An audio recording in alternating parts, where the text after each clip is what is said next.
In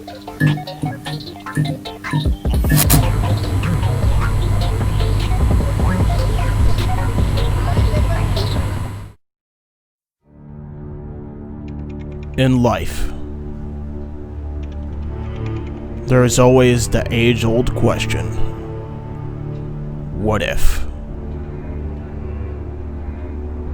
Nowhere is that more prevalent than in the world of professional wrestling.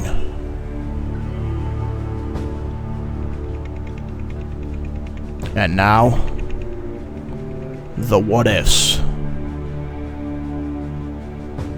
arrive here.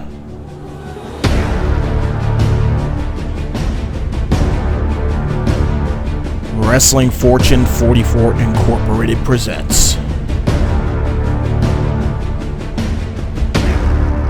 the Fantasy Booking Series. Welcome everybody to the Fantasy Booking Series. I'm here with James the He-Man Hebert again. And I'm sick of me? Are you sick of me yet?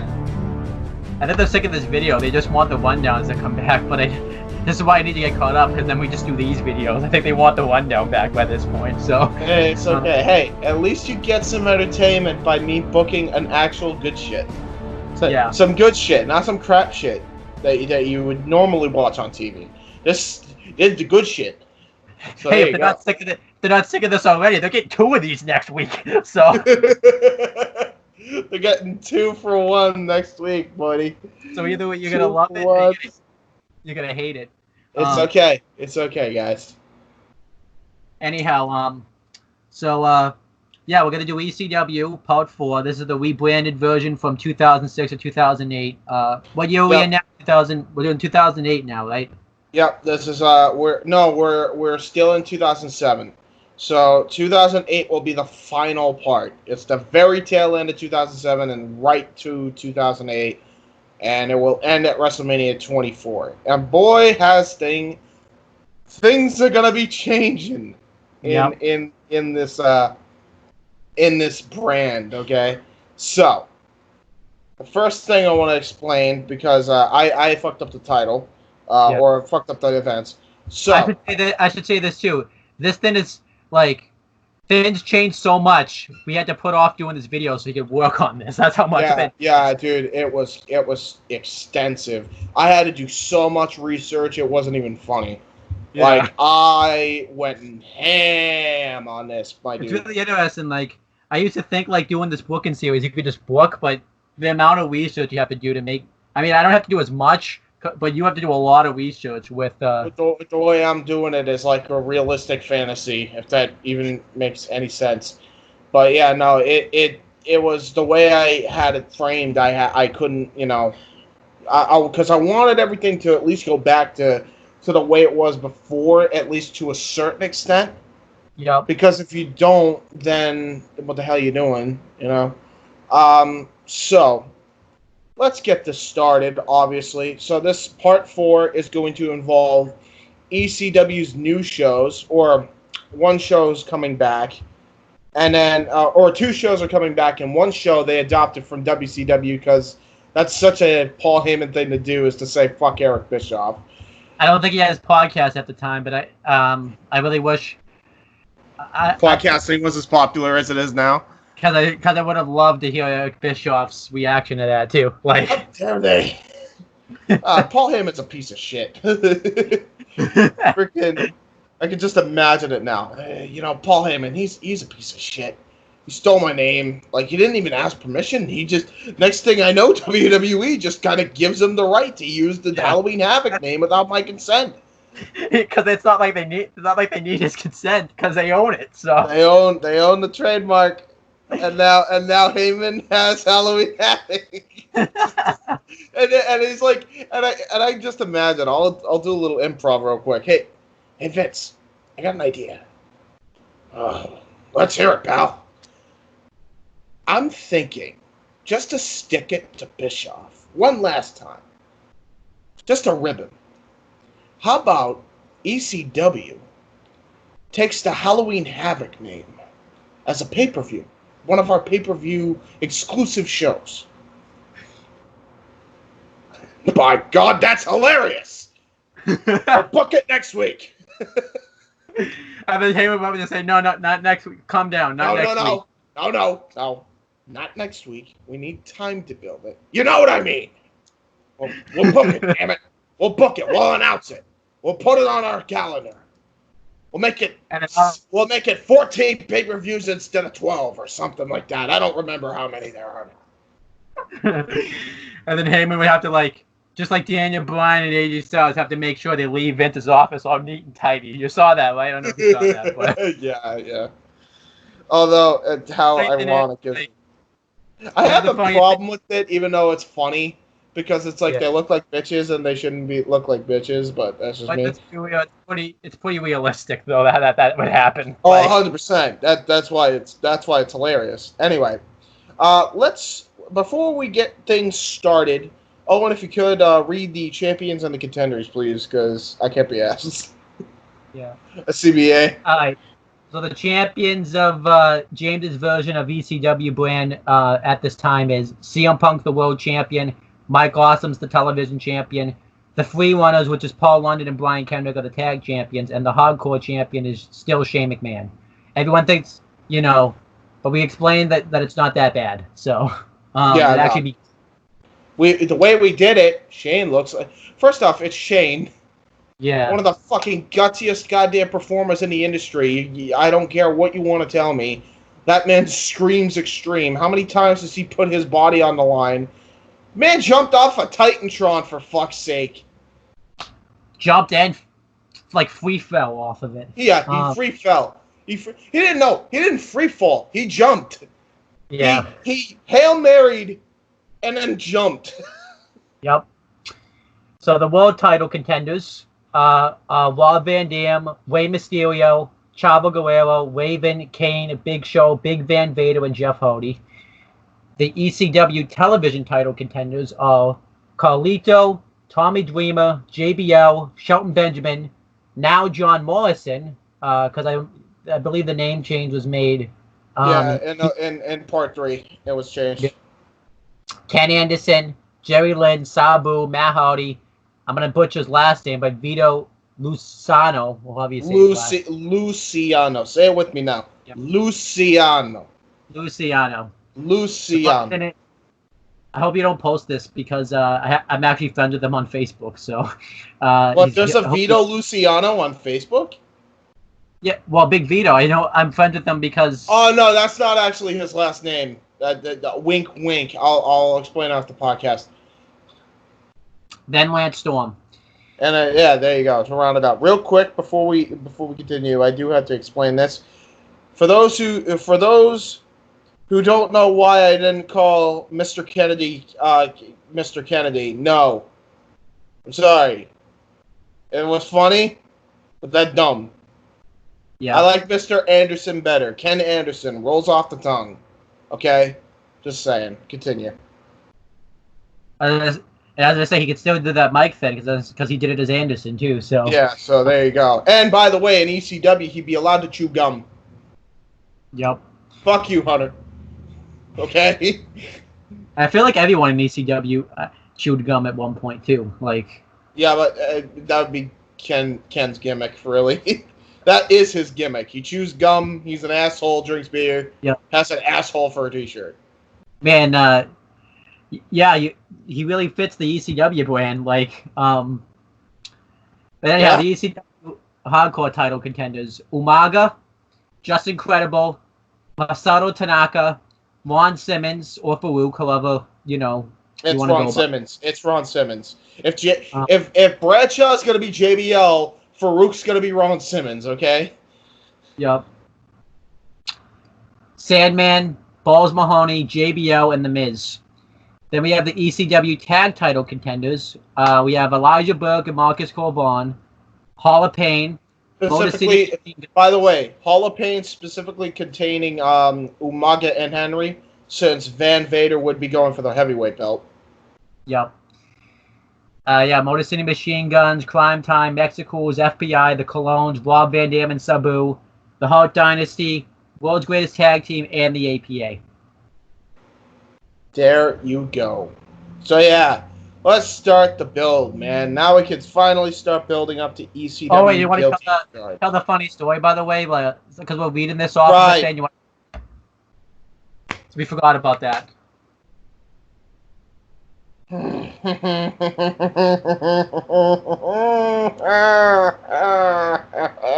Fuck iPhone notes. Okay? If anybody has ever used iPhone notes for any project whatsoever, you know exactly. Fuck, my earphone came out. What the fuck I'm talking about. I was trying to send Owen. I swear it took me like 7 attempts to send him this entire thing. And I had to do it in parts. And then, for whatever reason, the text messages decided to fuck up too. So I had to send it via text message. What I didn't realize was, oh yeah, I'm a dumbass. Because when you do that, it sends in multiple messages as opposed to one. So, Owen, if you could, just for the lulz, can you read some of those messages? Sure. And how, in the order, just the order of how it went. Without spoiling too much. Without spoiling too much. I want to say too, it got to the point where I had to hide your I had to turn your notifications off because they kept coming in. Like, all right, let me see if I can find some. Okay. Chavo, this is all one text. Chavo, Rey Mysterio comes out and brutalizes Chavo. Shane comes out, and then it's another text to try and stop it, but Shane rushes in and attacks Shane. Ken, and then that's all right. That's all right. I'm talking about when it just skips messages completely. Let me see if I can find it. See, it's hard to find like a really good one. There was one with it goes and skips like to like a male match and then a female match. I remember. Yep. Okay. Let me see if I can find like. Okay. No, that's a. It's hard to find because it's so messed up. Yeah, you know what? Just show the screen then, because if it's that messed up, they'll see what you're talking about. Like put that phone dead ass near the camera. All right, so this is what it looks like.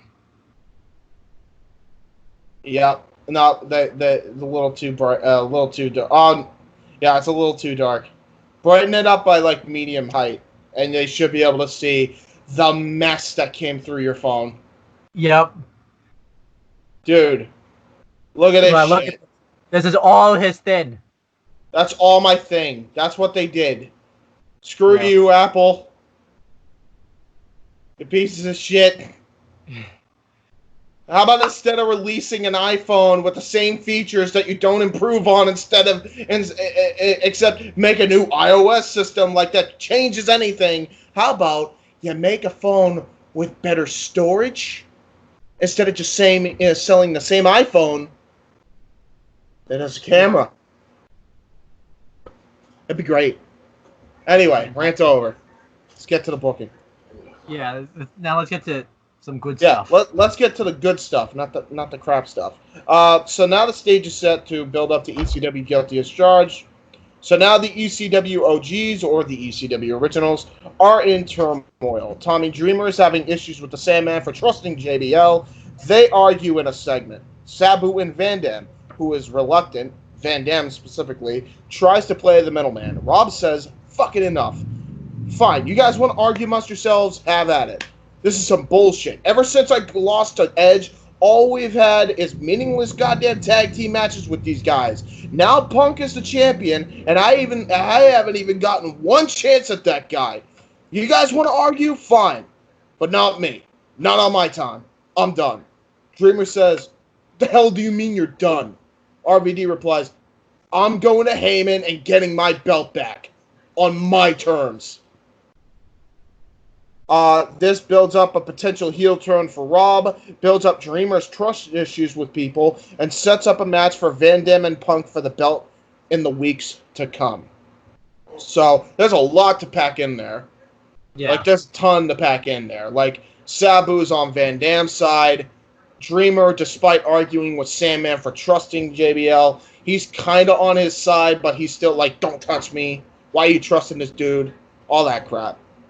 Like, he's essentially, and Sandman's essentially become like a member of the APA because they're all drinking buddies now.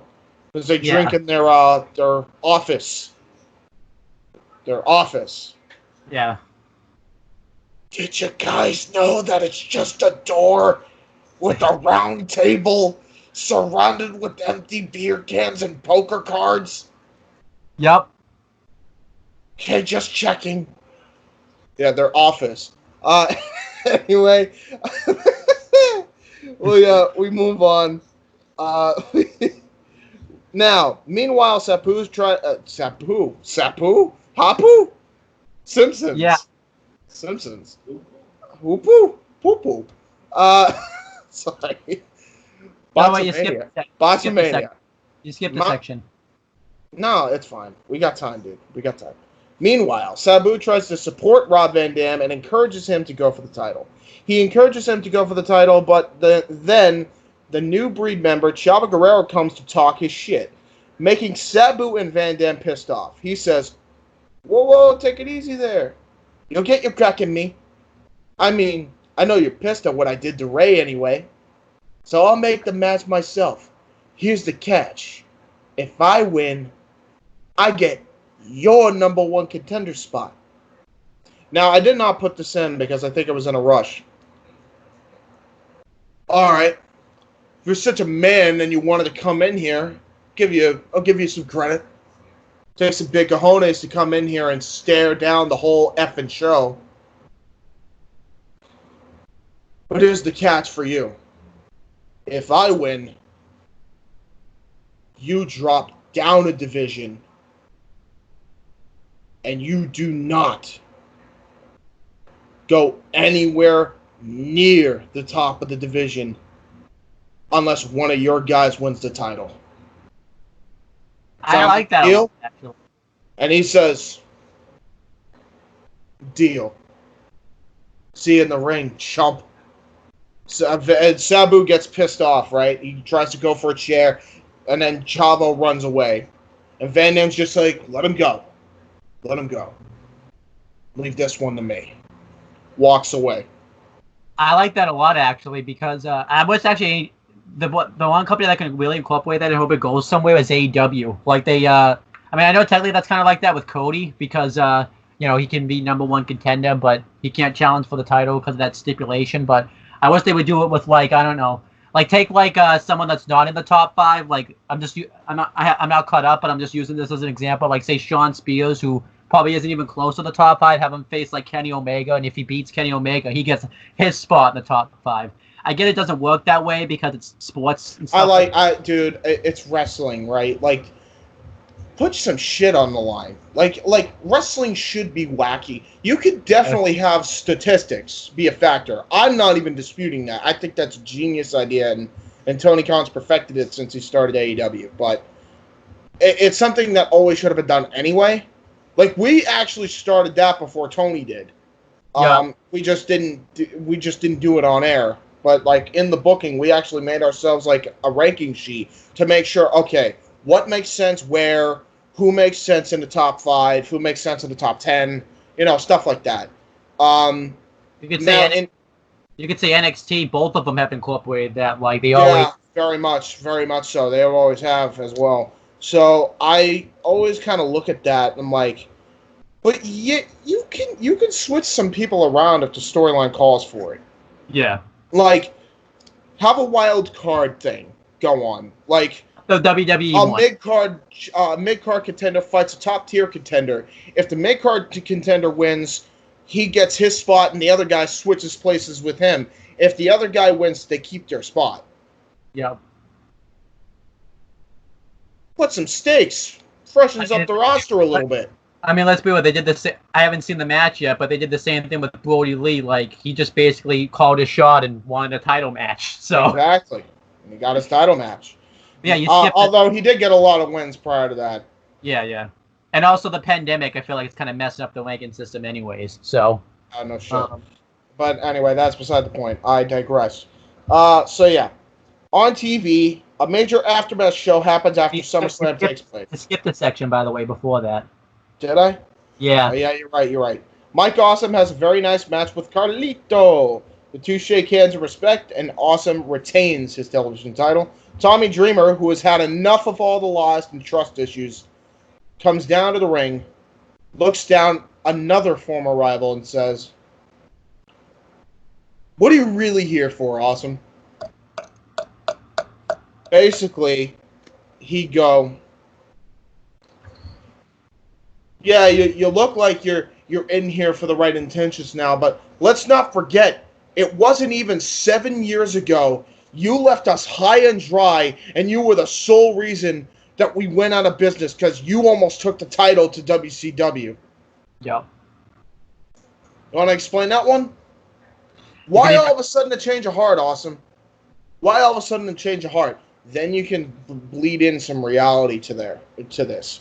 Because it is TV-14. If you have kids watching this, I don't know what the fuck you're doing. Yeah. You can have him say,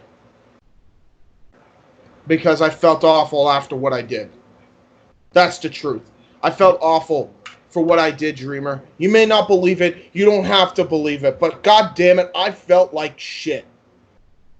I had thoughts about killing myself. I almost did until I got the ring from Paul Heyman to come back to ECW, and it gave me a new lease on life. And I wasn't going to screw this up again. And then that cheers. You got tears flowing from people's faces, and he said, "You know what? I want to do it different this time. I know who I want to face me. I want you, Dreamer. You versus me. One more time. You're pissed off at me. You have every right to be. You have every right to be. Let's settle in the ring, but I'll be real with you, Dreamer. If you think 2000 was hard enough, you got a much more determined Mike Awesome than you did 7 years ago." Bam.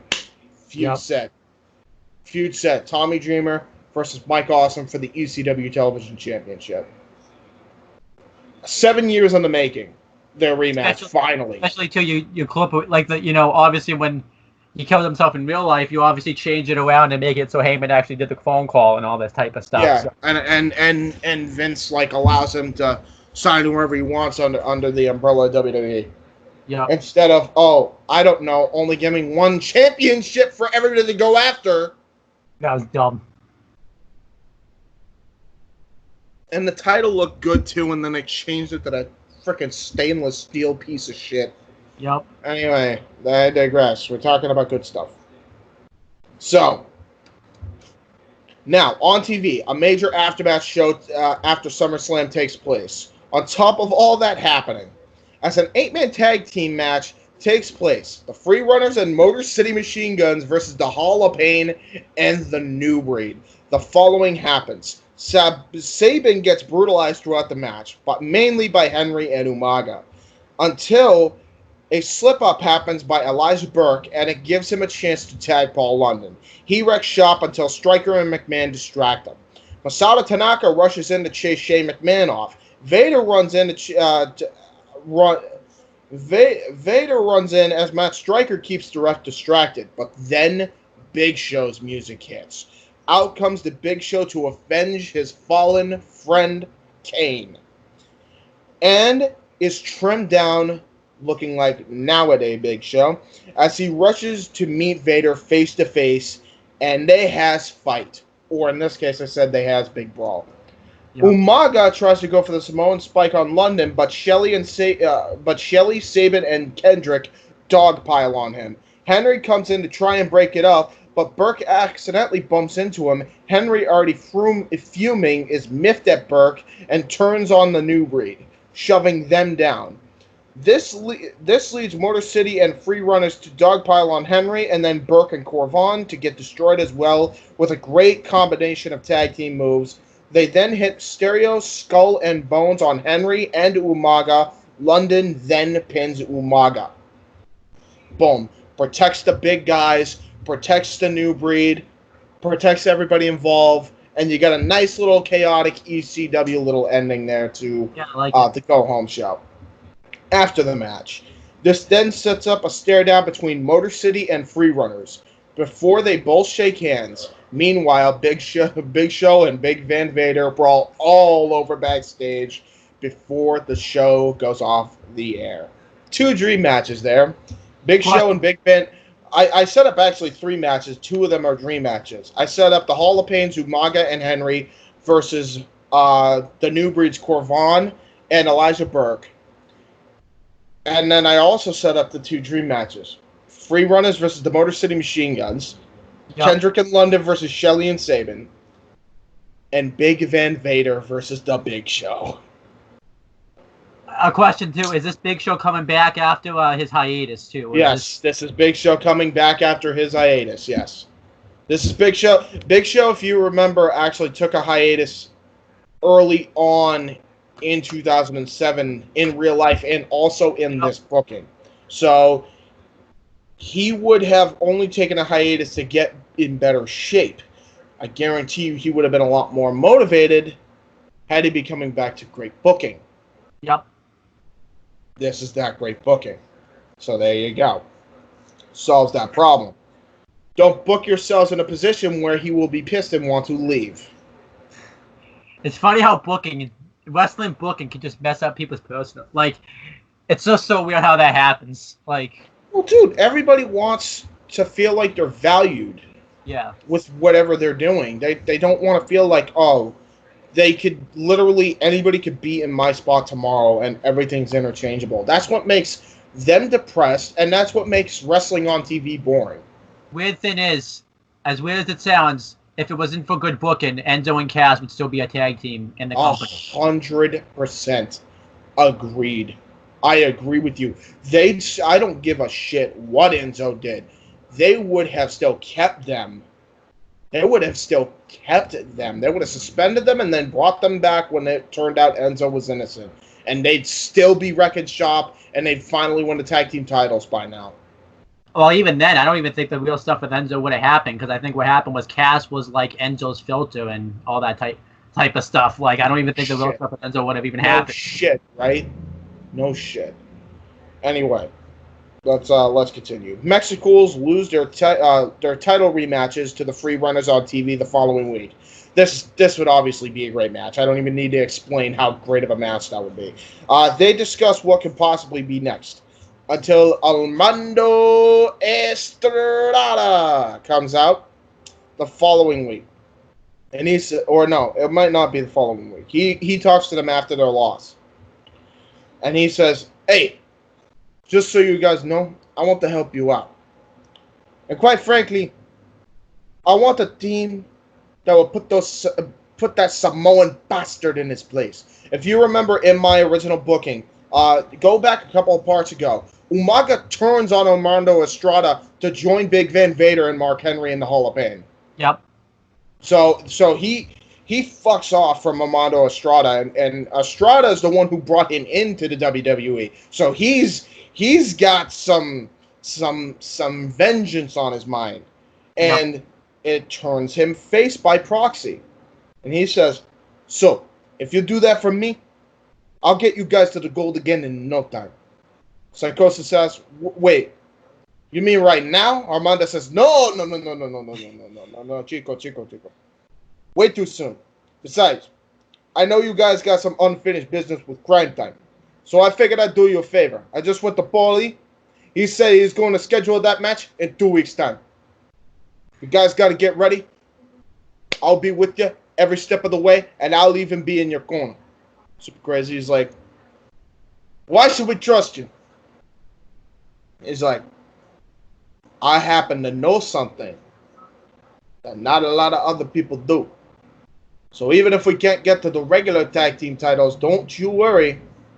I made a phone call to a friend to show up later on. You'll get your goal soon. Yeah, I like it. Okay, that's it. Okay. I trust you. It's like, all right, good. You guys want to go to Taco Bell? Mexicools go like, hell yeah. Might go to Taco Bell.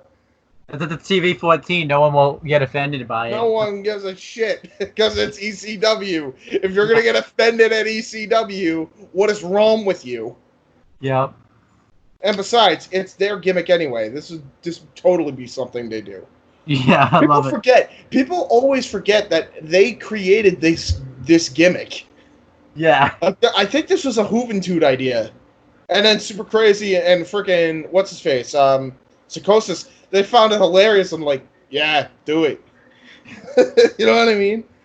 People gotta just chill out, you know what I mean? I would always, no, this probably is unrealistic, but I would have something happen. I know this is like years away with theatrical wrestling stuff, but I would have something happen where it's at like a restaurant or something, and it's like subtitled with Spanish and stuff. I think that. All I know is it's better than freaking Jay Lethal and somebody else fighting at and Sanjay Dutt fighting at the Pink Taco. Okay. Yeah. That was trash. Why the Pink Taco? I like the brawl, but why the Pink Taco? I don't know. That was the weirdest. Oh, it's because I just got the joke the reason I got the joke. It's because it's Vince Russo booking it, and he has the mind of a 12-year-old, immature, dirty child. But there's no Vince Russo booking here, so. Fuck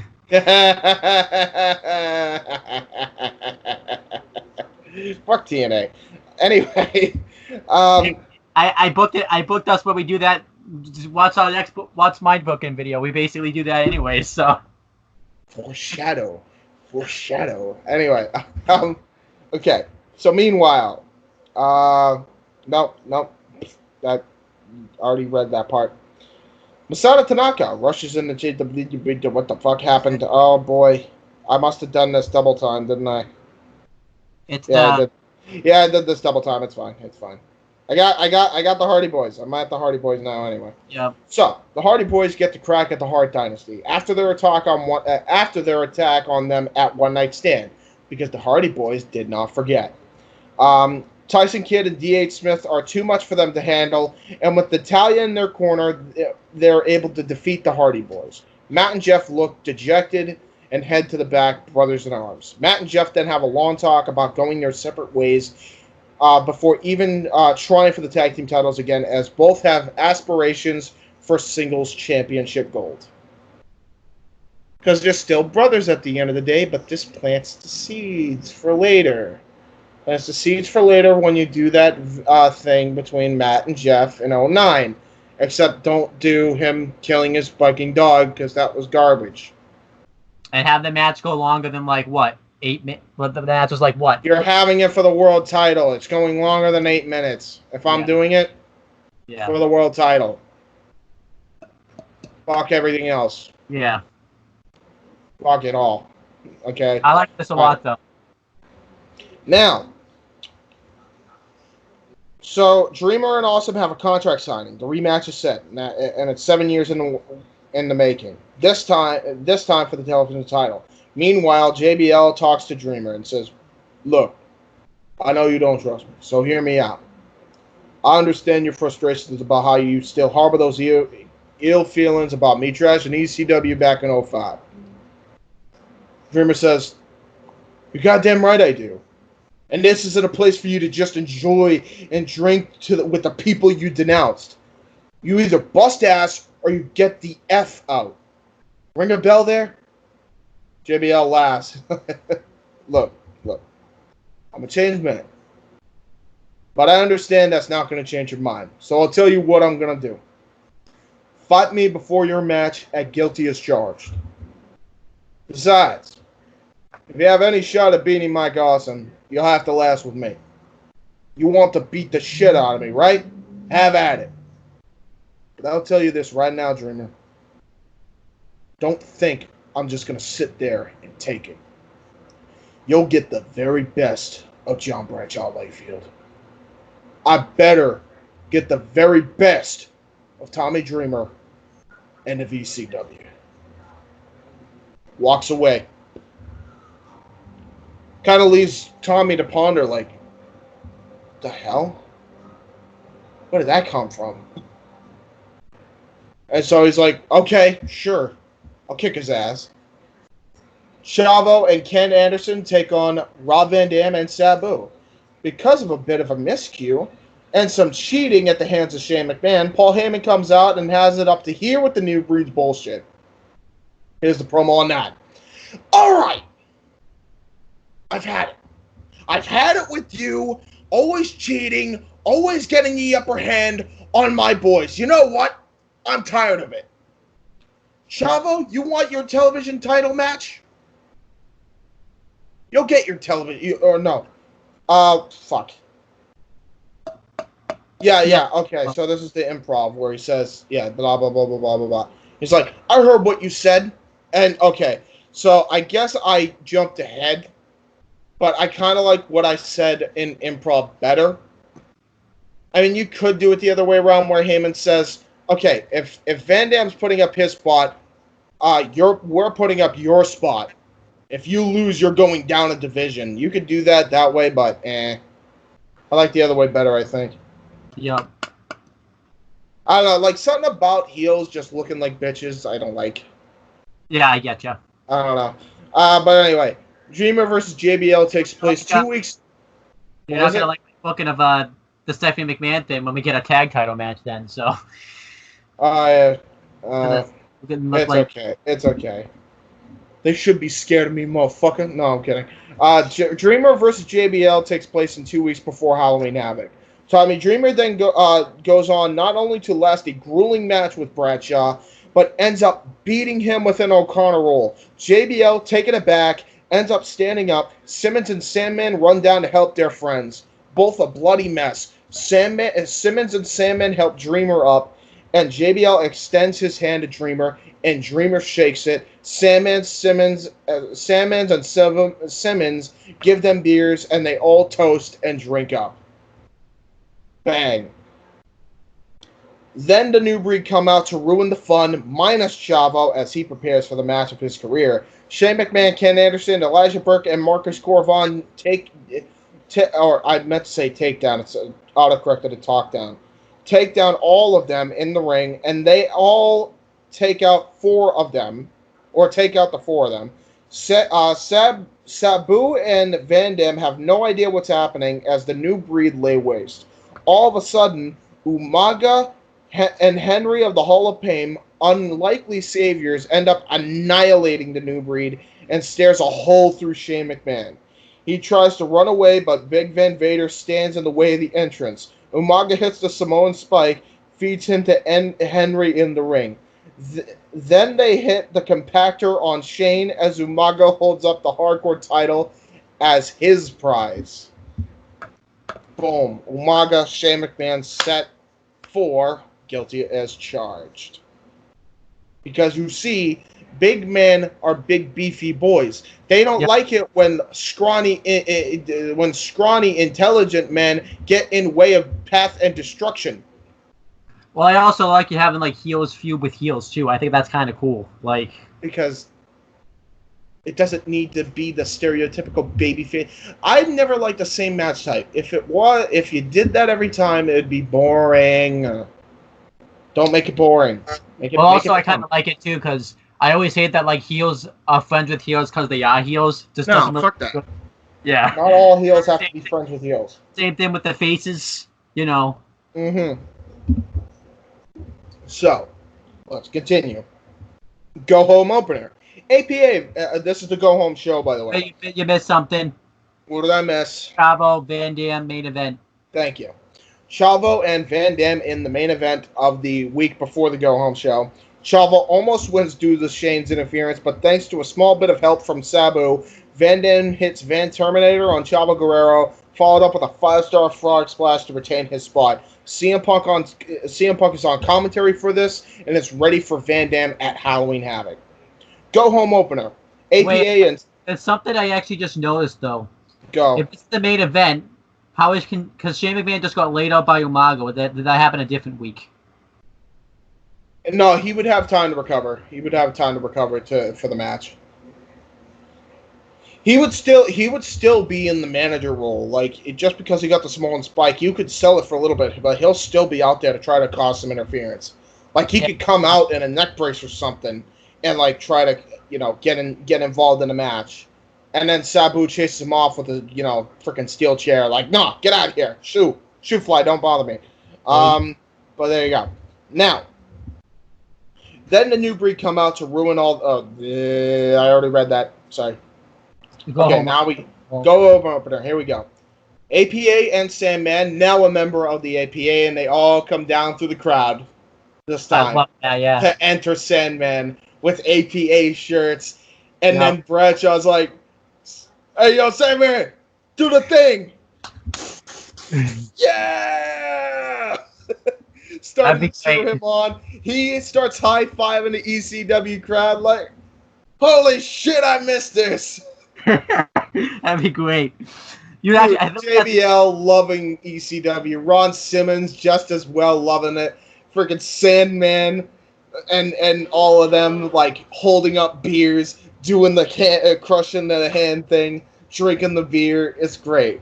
That's so cool. That would be the only time I think you'd cheer for JBL. Like that. Oh my god, yeah. The way I made JBL one of the most likable people, and I didn't think that would even be possible after his bullshit. Now, APA and Sandman and Dreamer. Dreamer, I should also say, would also come out with them too, because it's Tommy Dreamer. Come on. He would join in the beer drinking. Versus the New Breed, without Shane McMahon, thanks to Sabu from last week.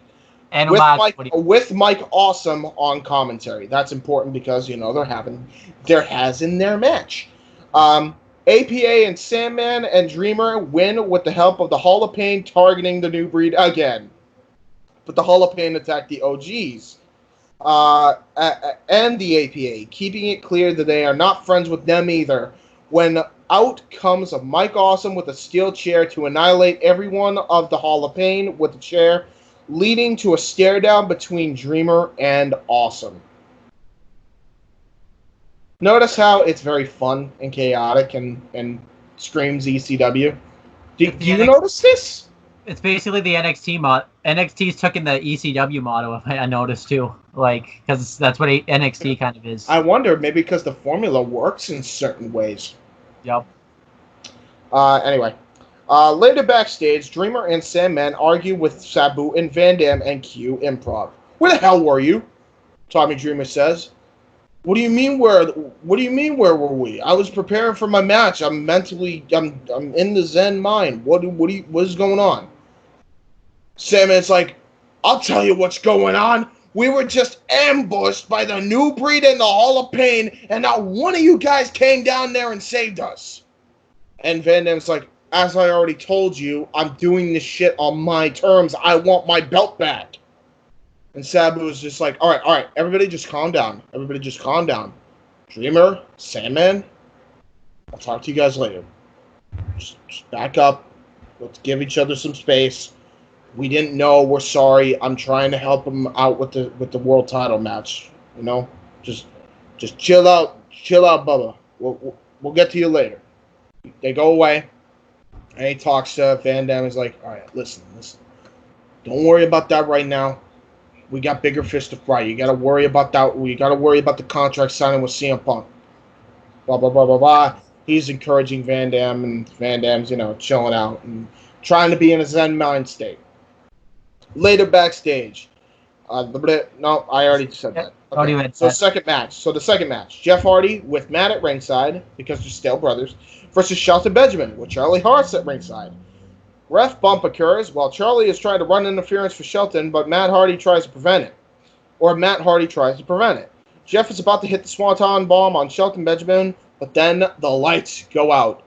All of a sudden, Raven appears and runs and hits Jeff with the even flow DDT, then reverses Matt's twist of fate into the even flow DDT. Raven then leaves the ring with Charlie Haas taken out, and Charlie Haas then takes Matt out of the ring and places Shelton on Jeff before the ref comes to and awards Shelton the win. Big upset there for Shelton Benjamin. Third match, John Morrison. He beat Triple H. Okay. Correction. First upset in a while. Okay. Third match, John Morrison versus Lance Storm. John Morrison has an awesome match with Lance Storm. Come on, it's John Morrison and Lance Storm, which he wins. But then starts assaulting Lance Storm in the same way he did to Joey Mercury. But then out comes Jerry Lynn to make the save, Jerry Lynn helps up Lance Storm, but then Justin Credible comes out to talk to his former yeah, Running buddy. yeah, to talk with his former running buddy. Improv again with Justin Credible. Hey, remember the Impact players? Yeah, I remember the Impact players. I remember when we ran roughshod over the ECW Tag Team division. And then he just replies with, yeah. And if I could be serious for a moment, I remember it was because of us that ECW ran off TNN. Crowd goes, oh! Actually cheering for freaking Lance Storm with a sick burn. I sure burn! I sure burn! Bam! Kendo stick shot. Because, Justin Credible ain't taking that shit. And it pisses off Justin Credible to the point where he lays him out with the kendo stick, setting up the 2 different matches for Halloween Havoc. So in one instance, you got Jerry Lynn versus John Morrison. In another match, you got Lance Storm versus Justin Credible. Bang. Done. 4th match, Mexicools versus Crime Time. Mexicools win, but they are ambushed by the Hart Dynasty, setting up one of 3. I thought it was going to be 2, but it's actually setting up one of 3 prelim matches. I think one of the other ones that I just set up is in there too. He's setting up one of 3 prelim matches. This takes place before the pay-per-view. ECW is the first one to even do this. They'd be the first one to do this. This would be prelims before the actual pay-per-view itself. Be similar to the buy-in that AEW does. Yep. So ECW does prelim matches for Halloween Havoc. This is one of them. It's going to be the Mexicools versus the Hart Dynasty.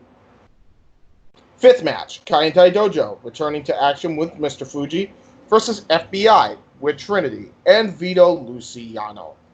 So the numbers game almost catches up to them when suddenly Masato Tanaka comes up to help his former Japanese brethren, setting up a 3rd prelim bout between Vito and Tanaka. Vito Luciano versus Masato Tanaka. Boom. That's gonna be great. That's a great prelim match, if I do say so myself. You actually giving storylines to your prelim matches, novel concept. Oh my god! I made the pre-show important. Yeah. Huh? I did a thing. I did a good thing. The thing that Vince can't do no more. Oh my god. Anyway. Hall of Pain's Henry and Umaga versus the New Breeds Marcus Corvan and Elijah Burke. Umaga viciously beats down Shane McMahon before the show goes on. As you can see, New Breed have not made a lot of friends. Umaga and Henry win despite interference from Ken Anderson and Chavo Guerrero. They're big boys. They're big beefy boys. Yeah. The go-home show to Halloween Havoc has the main event be a contract signing between Rob Van Dam and CM Punk. They both go and respect each other, but then they start to cut scathing promos on each other as they both have something to prove. CM Punk has something to prove, blah, blah, blah, blah, blah, blah. Van Dam has something to prove, and, they both just kind of boiled over of, Punk's kind of starts shining his 2011 charm here, really starting to shine as, that cocky, arrogant babyface champ. While Van Dam's starting to go in towards that heel direction, it's a perfect clash. It's not just straight up babyface versus babyface.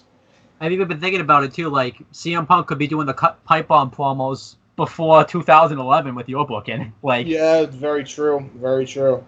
Now, that being said, let's go over the card. So, ECW Guilty as Charged full card. The first prelim match, Vito Luciano versus Masato Tanaka. Big Vito wins. Prelim match 2, Justin Credible versus Lance Storm. Lance Storm wins with the Calgary Crab. Prelim match 3, apparently I fucked up on numbers. Mexicools with Armando Estrada in their corner versus the Hart Dynasty with Natalia. Mexicools win this exchange with help from Armando Estrada, paying dividends for them in the future. Now the actual pay-per-view starts off with John Morrison versus Jerry Lynn. Morrison wins with the debut of the Starship Pain. Jeff Hardy versus Raven. Jeff Hardy hits the Swanton Bomb for the win. Here we go with the ECW Hardcore Championship match. Shane McMahon going in as the champion versus Umaga. Umaga is dominating before the New Breed come out, but Henry starts wrecking them. Then, bam! Kane is back, and he's got his eyes on Mark Henry, and he's got a chair. When he brutalizes Mark Henry, similar to how Vader did to him. He ends up taking out Umaga as well by proxy, and Shane retains the belt by the skin of his teeth. I love it. Total heel thing to do. Oh, if I was have issues? Yeah. Drape arm over. 1, 2, 3. Shane retains. I still love this anyways, but I think I mainly pop for the return of Kane. I think just Kane, and it makes a lot of sense. I like Kane. How about the fact that I've literally continued Bad Omen with Kane for the whole freaking year with him and Henry? Yeah. I don't know the fact that Vader came in as well, and so that and now Big Show has an issue with Vader for putting Kane on the shelf. Kane has an issue with Henry putting him on the shelf. I don't know, maybe the fact that they used to be former World Tag Team Champions might have something to do with that. Ooh. It was also weird because in real life, if you remember, they had their falling out, but then they would have made up. Dude, for Christ's sake, Big Show tried to move a forklift away from the door when there was another door he could have gone to save Big Show. But I was also saying, too, like in real life, Mark Henry took out Kane in that lumberjack match at one night, and Kane came back and he didn't even care about it. So you actually make Kane care about it, so. I know how to do things. I don't forget shit. Anyway. Big Show versus Big... Wait, what? I said, speaking of Big Show. Big Show versus Big Van Vader. Oh, boy. Big beefy boys. Big Show and Vader brawl up the stage, and at the 17-minute mark, and Big Show hits Vader with a choke slam on him. I meant to say through the once, but through the stage, both going down, match ending in a no contest. Yeah, I like it. I think a lot of people might hate that finish because you're gonna have those people that would have wanted a winner, but not every match can have a result. If you want to make it a winner, have it be via referee stoppage because that kind of makes sense. They did that with Taz and Bam Bam Bigelow. You could do that with Big Show, and screw it, fine. I probably need to give him a win anyway. Yeah. Big Show wins this exchange. There you go. Done. The only thing that might be working against you, though, is it's around the same time that Undertaker Batista Last Man Standing match happened, so they could say that, we've seen this finish before and all this type of stuff. So not the way I'm planning on doing it. Like, they're literally going to break through the stage. Oh, through the stage. I thought you meant through the stage. I'm not talking about spear onto, like, sets of the stage. I'm talking about, like, he choke slams him through the stage, and they both fall through the stage. Like, we're talking they have a full-on set. ECW has a full-on set, and they go through the metal part of the set. Yeah, then that sounds awesome. Yeah. Dude, it's great. It's great. Trust me. No one would complain about it then if you sold me. And you've sold I gotta do this type of stuff though. I gotta make you explain yourself because you'll probably be doing this to me, so. This is very true. ECW television title match. Mike Awesome as the champion versus Tommy Dreamer. Mike Awesome goes for the Awesome Bomb, but Dreamer counters it into the DDT. He picks him up for the Dreamer Driver for the championship win. Again, both a bloody mess. Awesome and Dreamer then shake hands as they leave on much better terms this time around. Tommy Dreamer celebrating, crying, got the ECW television title. By the way, this makes him the first ever Triple Crown winner in this iteration of ECW. Because if you remember, he already won the ECW World title at one point. Yep. And he won the ECW Tag Team titles at one point with Raven in the original. Now he's just won the ECW television title. He's getting these titles and accolades without having so many of them and them go on for way too damn long. Because he doesn't need the belt. He's already beloved by the ECW fan base. Absolutely. Keep that in mind. Now, ECW Tag Team Championship match, the Free Runners versus the Motor City Machine Guns. You knew I was gonna book this match. Yeah, I would love to see this match too, because this is when, before they started, the Free Runners now started doing like the more ground and pound gimmick. This would be like a spot fest, pretty much. Dude, this would be an absolute spot fest between these two. I would love to see, though. I mean, I'll be like, you come back to this years later when Kendrick and London get the wrestling ability that they have now, because I feel like too, even though the match they have would be better, I feel like that match would even be something worth to watch too. Yeah, I agree, 100%. Kendrick and Paul London, where if Brian Kendrick turns into the Brian Kendrick, yes. Now, the teams shake hands before... well, actually, I'm sorry. I'm skipping a thing. Despite a hard-fought bout, Shelley and Sabian win with the skull and bones on Kendrick. For the win, they become your new ECW Tag Team Champions. Really, really quick title reign, but they didn't need to hold them that long. Yes, you could say, why are you making the Free Runners transitional champions? One, because it's the Motor City Machine Guns. Two, they literally came to ECW after just having the longest WWE Tag Team title reign in history on SmackDown. Yep. They don't need to hold the belts for longer than a month. I'm sorry. And plus, you look at UFC, a lot of people are like, you need real champions. You need, listen, you need long championship reigns for everybody, because then the title means something. The title means something if you have the very best in the world hold the belt. As long as the title reign makes sense and the duration makes sense, don't have it overstay its welcome. If it needs to be long, have it be long. If it needs to be short, have it be short. If you have every title reign long, it gets predictable, and no one's going to give a shit 5 years down the line. There's a reason why UFC became a pop culture phenomenon, because it was unpredictable, because Holly Holm beat Ronda Rousey in the Shocker of the Year, and then Holly Holm lost to Misha Tate. Literally the next pay-per-view after. That's real. Yep. You notice how I'm booking this like it's an actual sport here in ECW? Also title reigns too, like when you do the the Cinderella story type of thing, sometimes the title reigns themselves can be boring. Which is why Kofi's reign largely, like, that's the one thing I don't agree with that Paulina Productions guy when he talks about how he wanted this person to be champion, and it's because the title reign itself usually sucks because the chase is better than the reign itself. Exactly.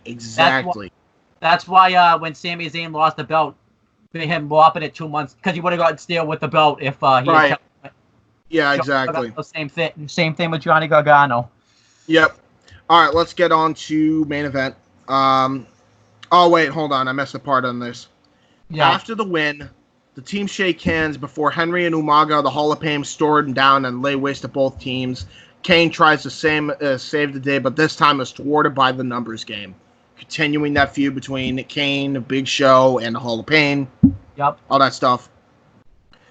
And it will build up to a match later that I already set up later. CM Punk versus Rob Van Dam with Sabu in his corner. Best match of CM Punk's young career. CM Punk gets the knees up for the 5-star before rolling him up and leading him into a small package for the win, leaving Van Dam pissed beyond belief. He and Sabu leave while CM Punk celebrate in the ring. Aftermath show of Guilty as Charged. Main event is Sabu and Van Dam versus Motor City Machine Guns for the tag team titles. Before you break Van Dam and Sabu up, you have to have this tag team match. Yeah. This would be fucking amazing. I don't care how old they were at this point. This would have still been great, because that's two marquee teams going at it. Van Dam and Sabu obviously lose. So, This time, Sabu gets pinned. This leaves Van Dam furious as he hits the 5-star frog splash with the chair in hand and destroys Sabu's ribs. Apparently it autocorrected to rubs, because fuck autocorrect too while we're at it. Dreamer then rushes to help Van Dam before John Morrison hits Dreamer in the head with a kendo stick from behind. This effectively breaking up the ECW original stable. Van Dam passes by Morrison and Molina and leaves him to the kendo the hell out of Dreamer, while the APA and Sandman are running down to stop him. The APA and Sandman both check on Tommy Dreamer and Sabu. That ends that. So, I love it. Let's get to this thing. Now it's time. Oh fuck! Hold on. What's the wrong thing? Right here. I'm reading it. Re-rankings incoming. Owen, make this quick so we can finish on time. Go. All right, so CM Punk is still the world champion. Tommy Dreamer is the television champion. Motor City Machine Guns are the tag team champions, and Shane McMahon is still the hardcore champion. Your ECW world title contenders are now Rob Van Dam, Jeff Hardy, Raven, Kane, Big Show, Big Van Vader, and Ken Anderson. The ECW television title contenders are Rob Van Dam, John Morrison, Chavo Guerrero, Rey Mysterio, Mike Awesome, Jerry Lynn, Sabu, Matt Hardy, Justin Credible, and Lance Storm. The ECW hardcore title contenders are Vito Luciano, Ron Simmons, Sandman, Balls Mahoney, JBL, and The Miz. The ECW tag title contenders are the Hall of Pain, Elijah Burke and Marcus Corbin, Mexicools, Free Runners, the Hart Dynasty, Crime Time, FBI, the Colognes, the Kaientai Dojo, World's Greatest Tag Team, and the APA. There you go. There we go. Now let's get started with the best part of this booking. So, I realized halfway through this booking, wow, I have a lot of tag teams that would be totally not used. How do you remedy that? I'm assuming this is when you have to text me and say, yeah, I got to work on this some more. Yeah. And I'm very proud of this. Paul Heyman comes out next week and announces a 6-man tag team tournament starting next week. The finals to take place at Halloween Havoc. ECW Halloween Havoc. Yeah. Throughout the weeks, Van Dam is sick of being overlooked and wants a change. And whoever is to answer his frustrations but Molina and Morrison. Cue improv. I'm doing things on my terms. John Morrison comes down and he's like, I'm doing things on my terms too. Want to team up? He's using him as a pawn for something later that goes on. Same reason he actually attacked Tommy Dreamer. He kind of divided his focus. Because he originally wanted Morrison, but Chavo gets involved. We'll get to that later. So, now, before the APA come out to challenge them both to a tag team match, Van Dam and Morrison win this one. So they win against the APA.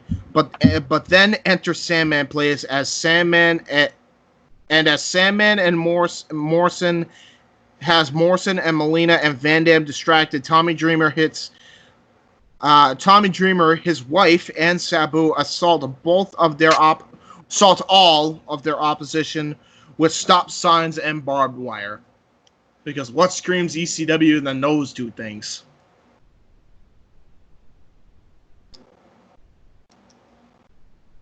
Oh, okay, you're attacking.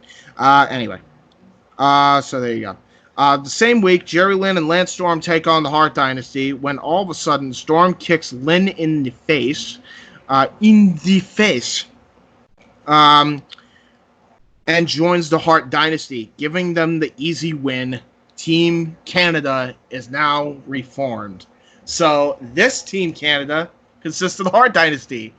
So you can keep talking and stuff, but I gotta go do something real quick, but I'll be right back. Yeah, go. Because I can rush through this as you go. You've already read this, so you're fine. Yep.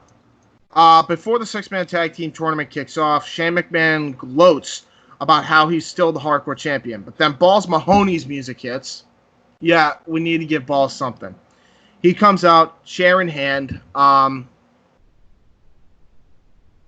He comes out, chair in hand, and challenges Shane McMahon to a match. He accepts foolishly, not realizing he had hired protection.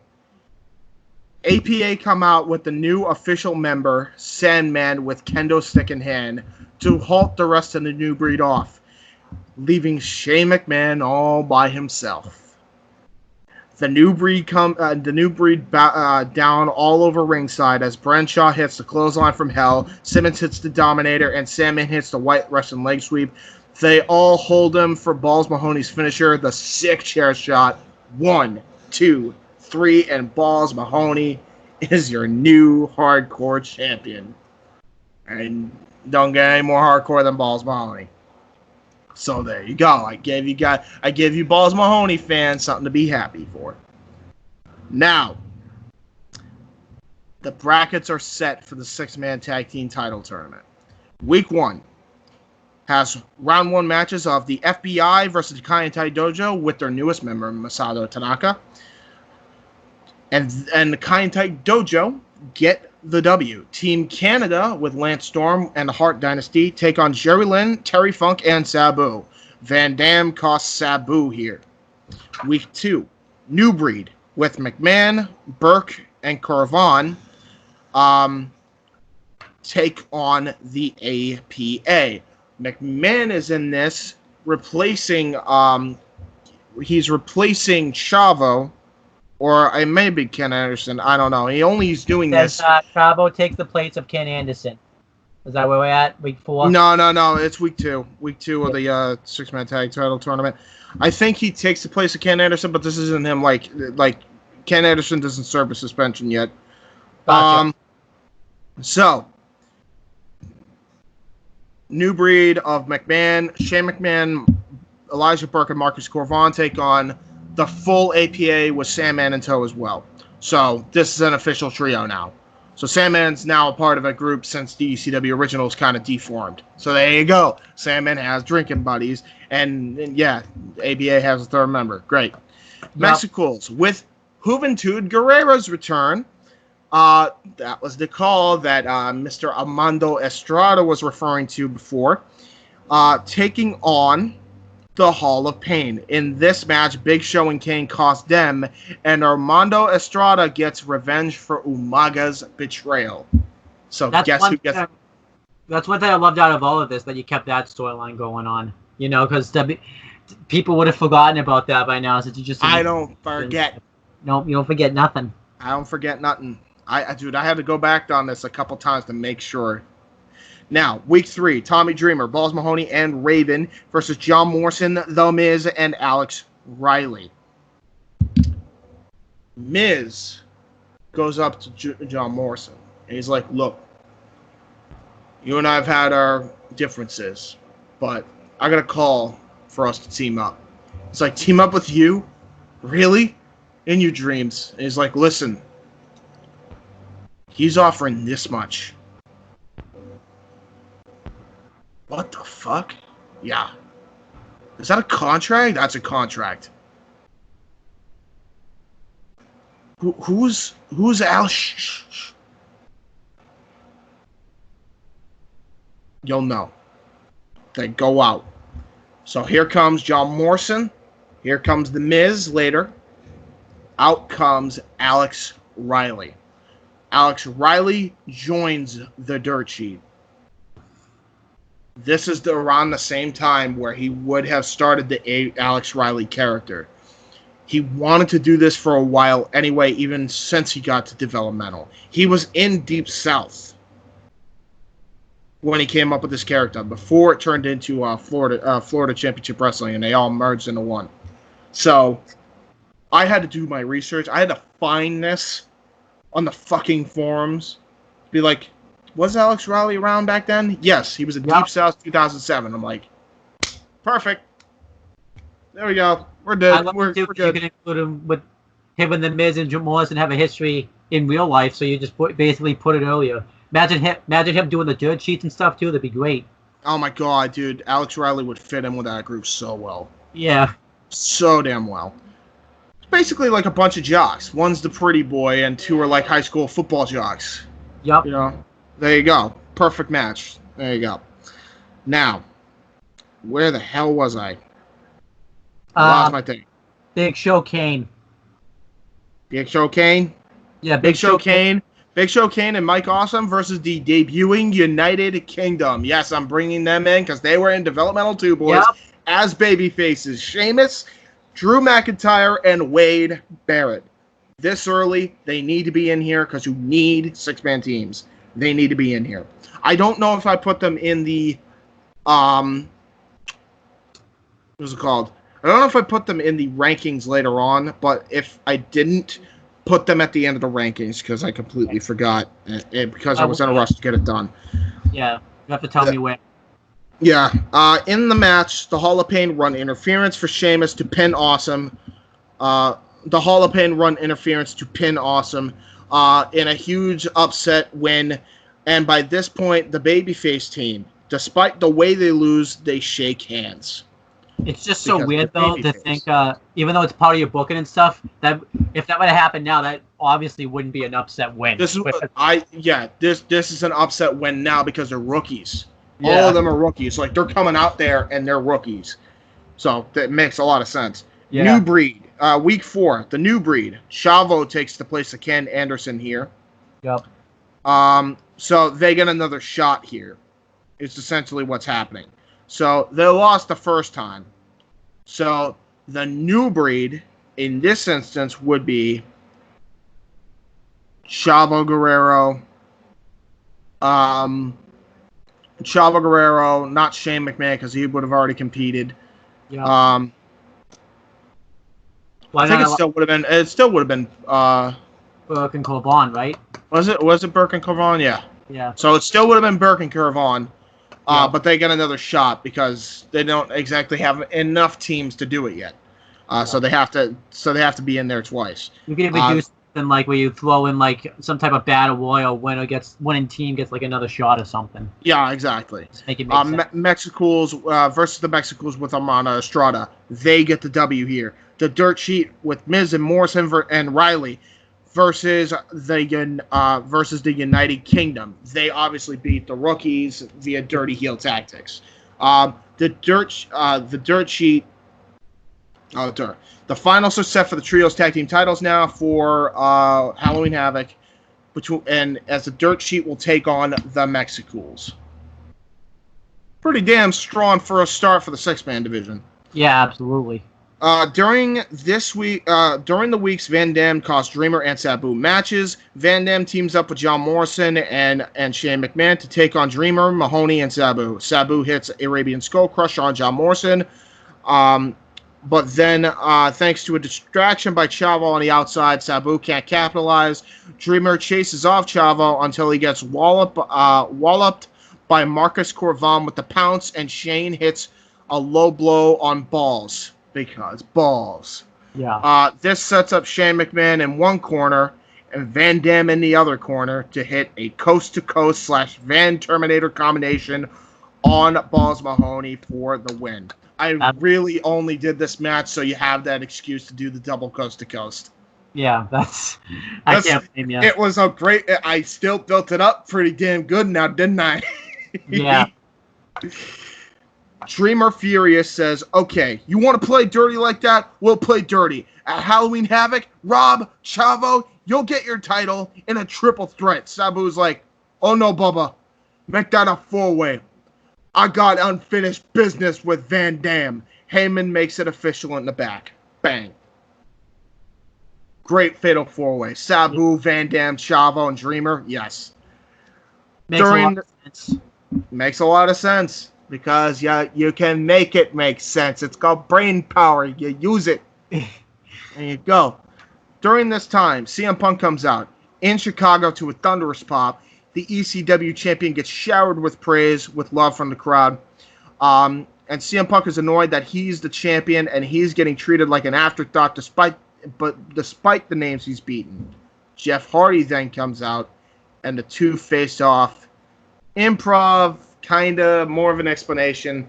Damn you fucker. Sorry, the thing.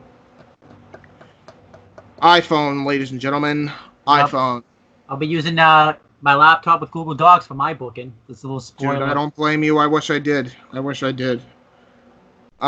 the fuck was I? I know I can't really help you out here because it's improv. So Yeah, that's what I'm trying to. I'm just trying to find the spot. yeah. There it is. I found it. No, I found it now. So, more of an explanation. This is going to be basically Jeff Hardy and Punk kind of similar with their feud, but not so similar to the point where Punk's only showing his chops now. Fuck, I didn't expect the call right now.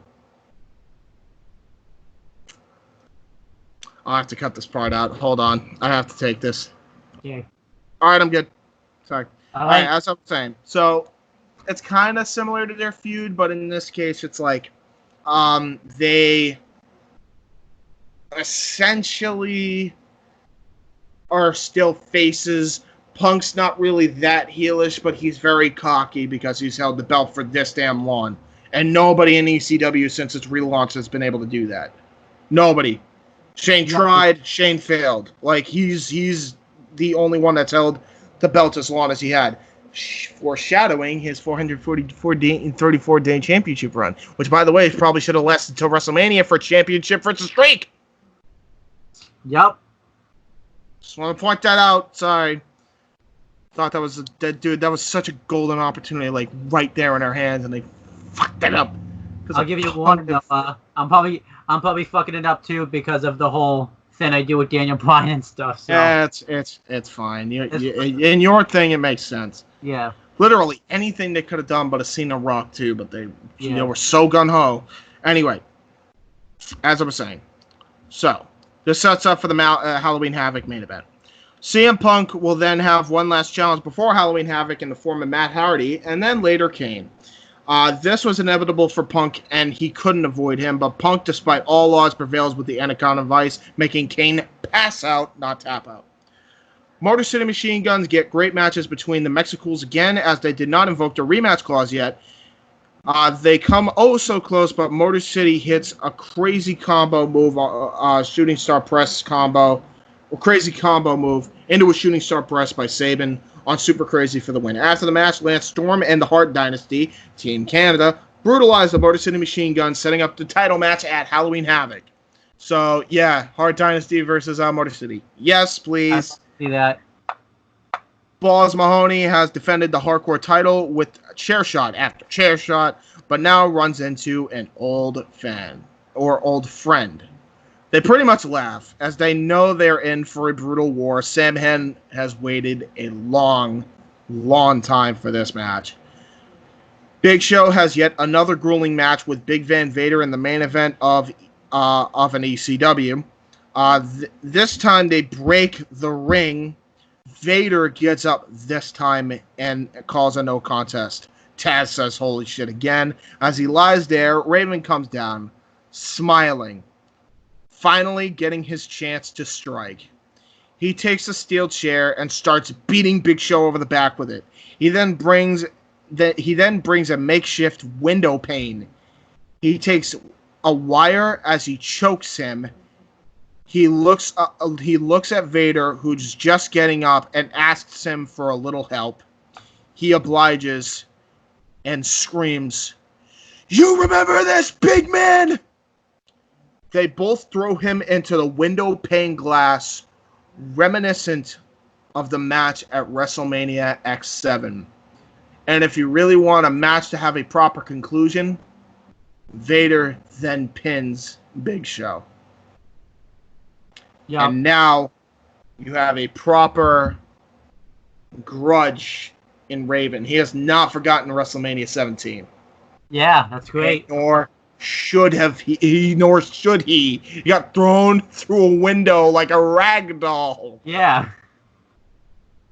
I'd be pissed too. Who wouldn't?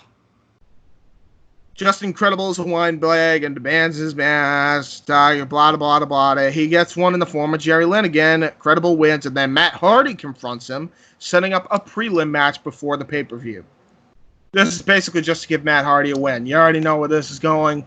And I gave Credible a championship match, okay? Get off my ass. Mike Awesome has an awesome match, no pun intended, with Big Vito. The the two big men with a point to prove. Awesome gets the better of him and ends up pinning him. But then Umaga and the Hall of Pain comes out to beat down Awesome after the match. FBI scurry away until the Kaientai Dojo with Tanaka as the new member stand behind them. They has fight, and Umaga and Awesome brawl up the crowd. Jerry Lynn takes exception to what... I'm skipping way ahead. Hold on. So yeah, that's what... Just to explain what I just set up. Awesome versus Umaga, I believe. Could be wrong. Pretty sure it's Awesome versus Umaga. Yes. Because it's the ball. Yep. And the FBI versus the Kaientai Dojo as a prelim. Jerry Lynn takes exception to what he says, and says he will be in the corner of MCMG to make sure there's no fun and business, because Jerry Lynn is Jerry Lynn. Okay, yeah, he's Jerry Lynn. Halloween Havoc. He's uber babyface veteran. Halloween Havoc card prelim match 1. Free Runners versus the world's greatest tag team versus Crime Time in a triple threat match. This is really the only random match I think I threw together. Yeah. Free Runners win, leaving Crime Time and WGTT dejected. This sets up for their trios debut. Prelim match 2. Just Incredible and Matt Hardy. Matt Hardy wins. Already explained that.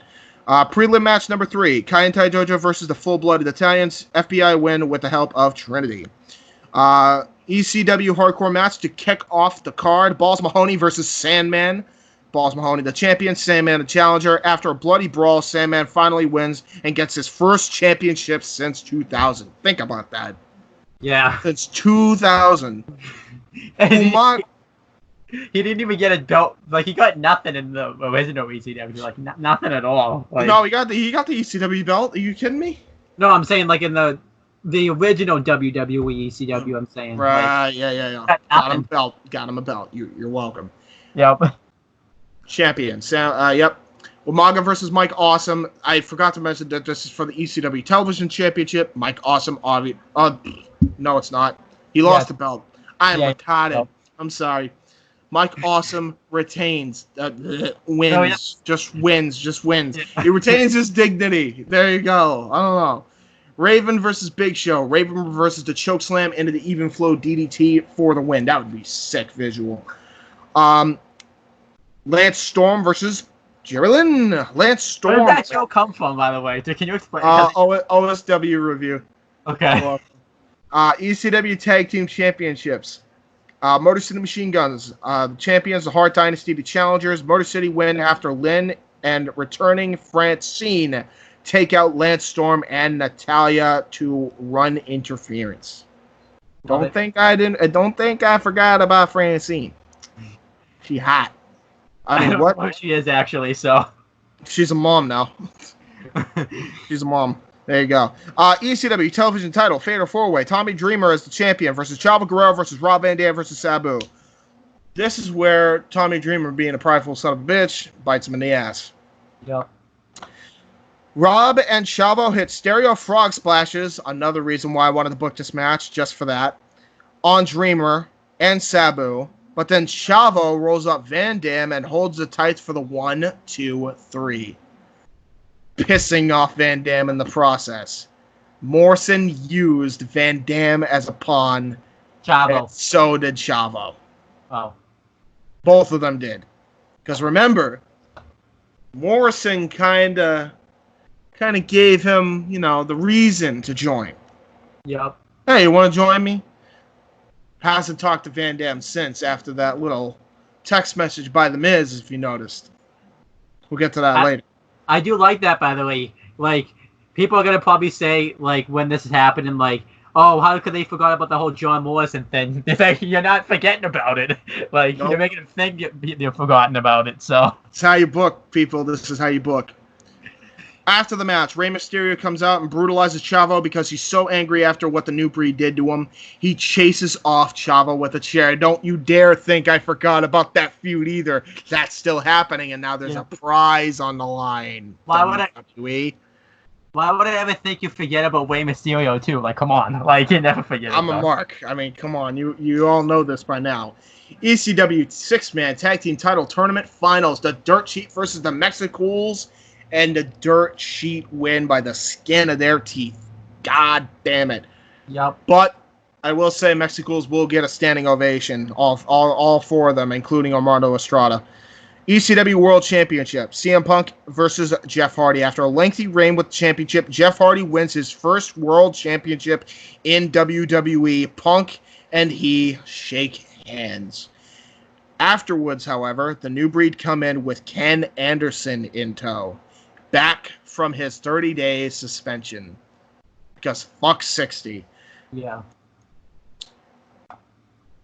I like how you. Heyman tries to get in the way, but Heyman gets in the way of them and gets brutally assaulted as Halloween Havoc goes off the air. The aftermath of that show has Ken Anderson saying he's done playing games, he wants his title shot, and he's tired of waiting. Interim general manager Teddy Long comes in. The general manager of SmackDown, he appoints Vicky Guerrero as his replacement while he goes and takes care of business over on ECW. This is going to be extremely, extremely important for later. Yep. Now, interim general manager Teddy Long comes out. I improved, and he says, "Now hold on a minute, player. Paul Heyman has informed me that I am the new interim general manager on the behest of Vince McMahon. And I will be making sure that your group of hooligans don't attack people, blah, blah, blah, blah." And he basically announces that it's brand warfare, and you better be ready to represent ECW, blah, blah, blah. As I will also be hoping for the SmackDown boys. Right now, my main priority is ECW, player. You feel me? Blah, blah, blah, blah, blah, blah, blah, blah, blah, blah. Six-man tag team match with The Undertaker, blah, blah, blah. No, that doesn't happen. Just kidding. I know this is, like, completely random, but can we do a segment where, like, the APA and Teddy Long are, like, together playing poker or something, and, like, Teddy Long... 100%. Yes. Because that just would make... That would be a nice little note. Can we do that? Like... Sure. I know that... Book it, goddammit. Now... This is simple build. Well, not really. The roster wasn't simple, but the rest of it was once I got the roster. Yeah. Simple build for Survivor Series. I'm just going to go over the matches. I don't need to go over the build for this. It's brand supremacy. It's what happens on the show. That's crazy. Yeah. We'll get to that. By the way, is this when you have to call me again? Because... Yes. Yeah. Re-ranking incoming. Oh, Owen, take it away. So now Jeff Hardy's the ECW World Champion. Chavo Guerrero is the ECW Television Champion. The ECW Tag Champions are Motor City Machine Guns. The Hardcore Champions, Sandman. And the six-man Tag Team Champions are the Dirt Sheet.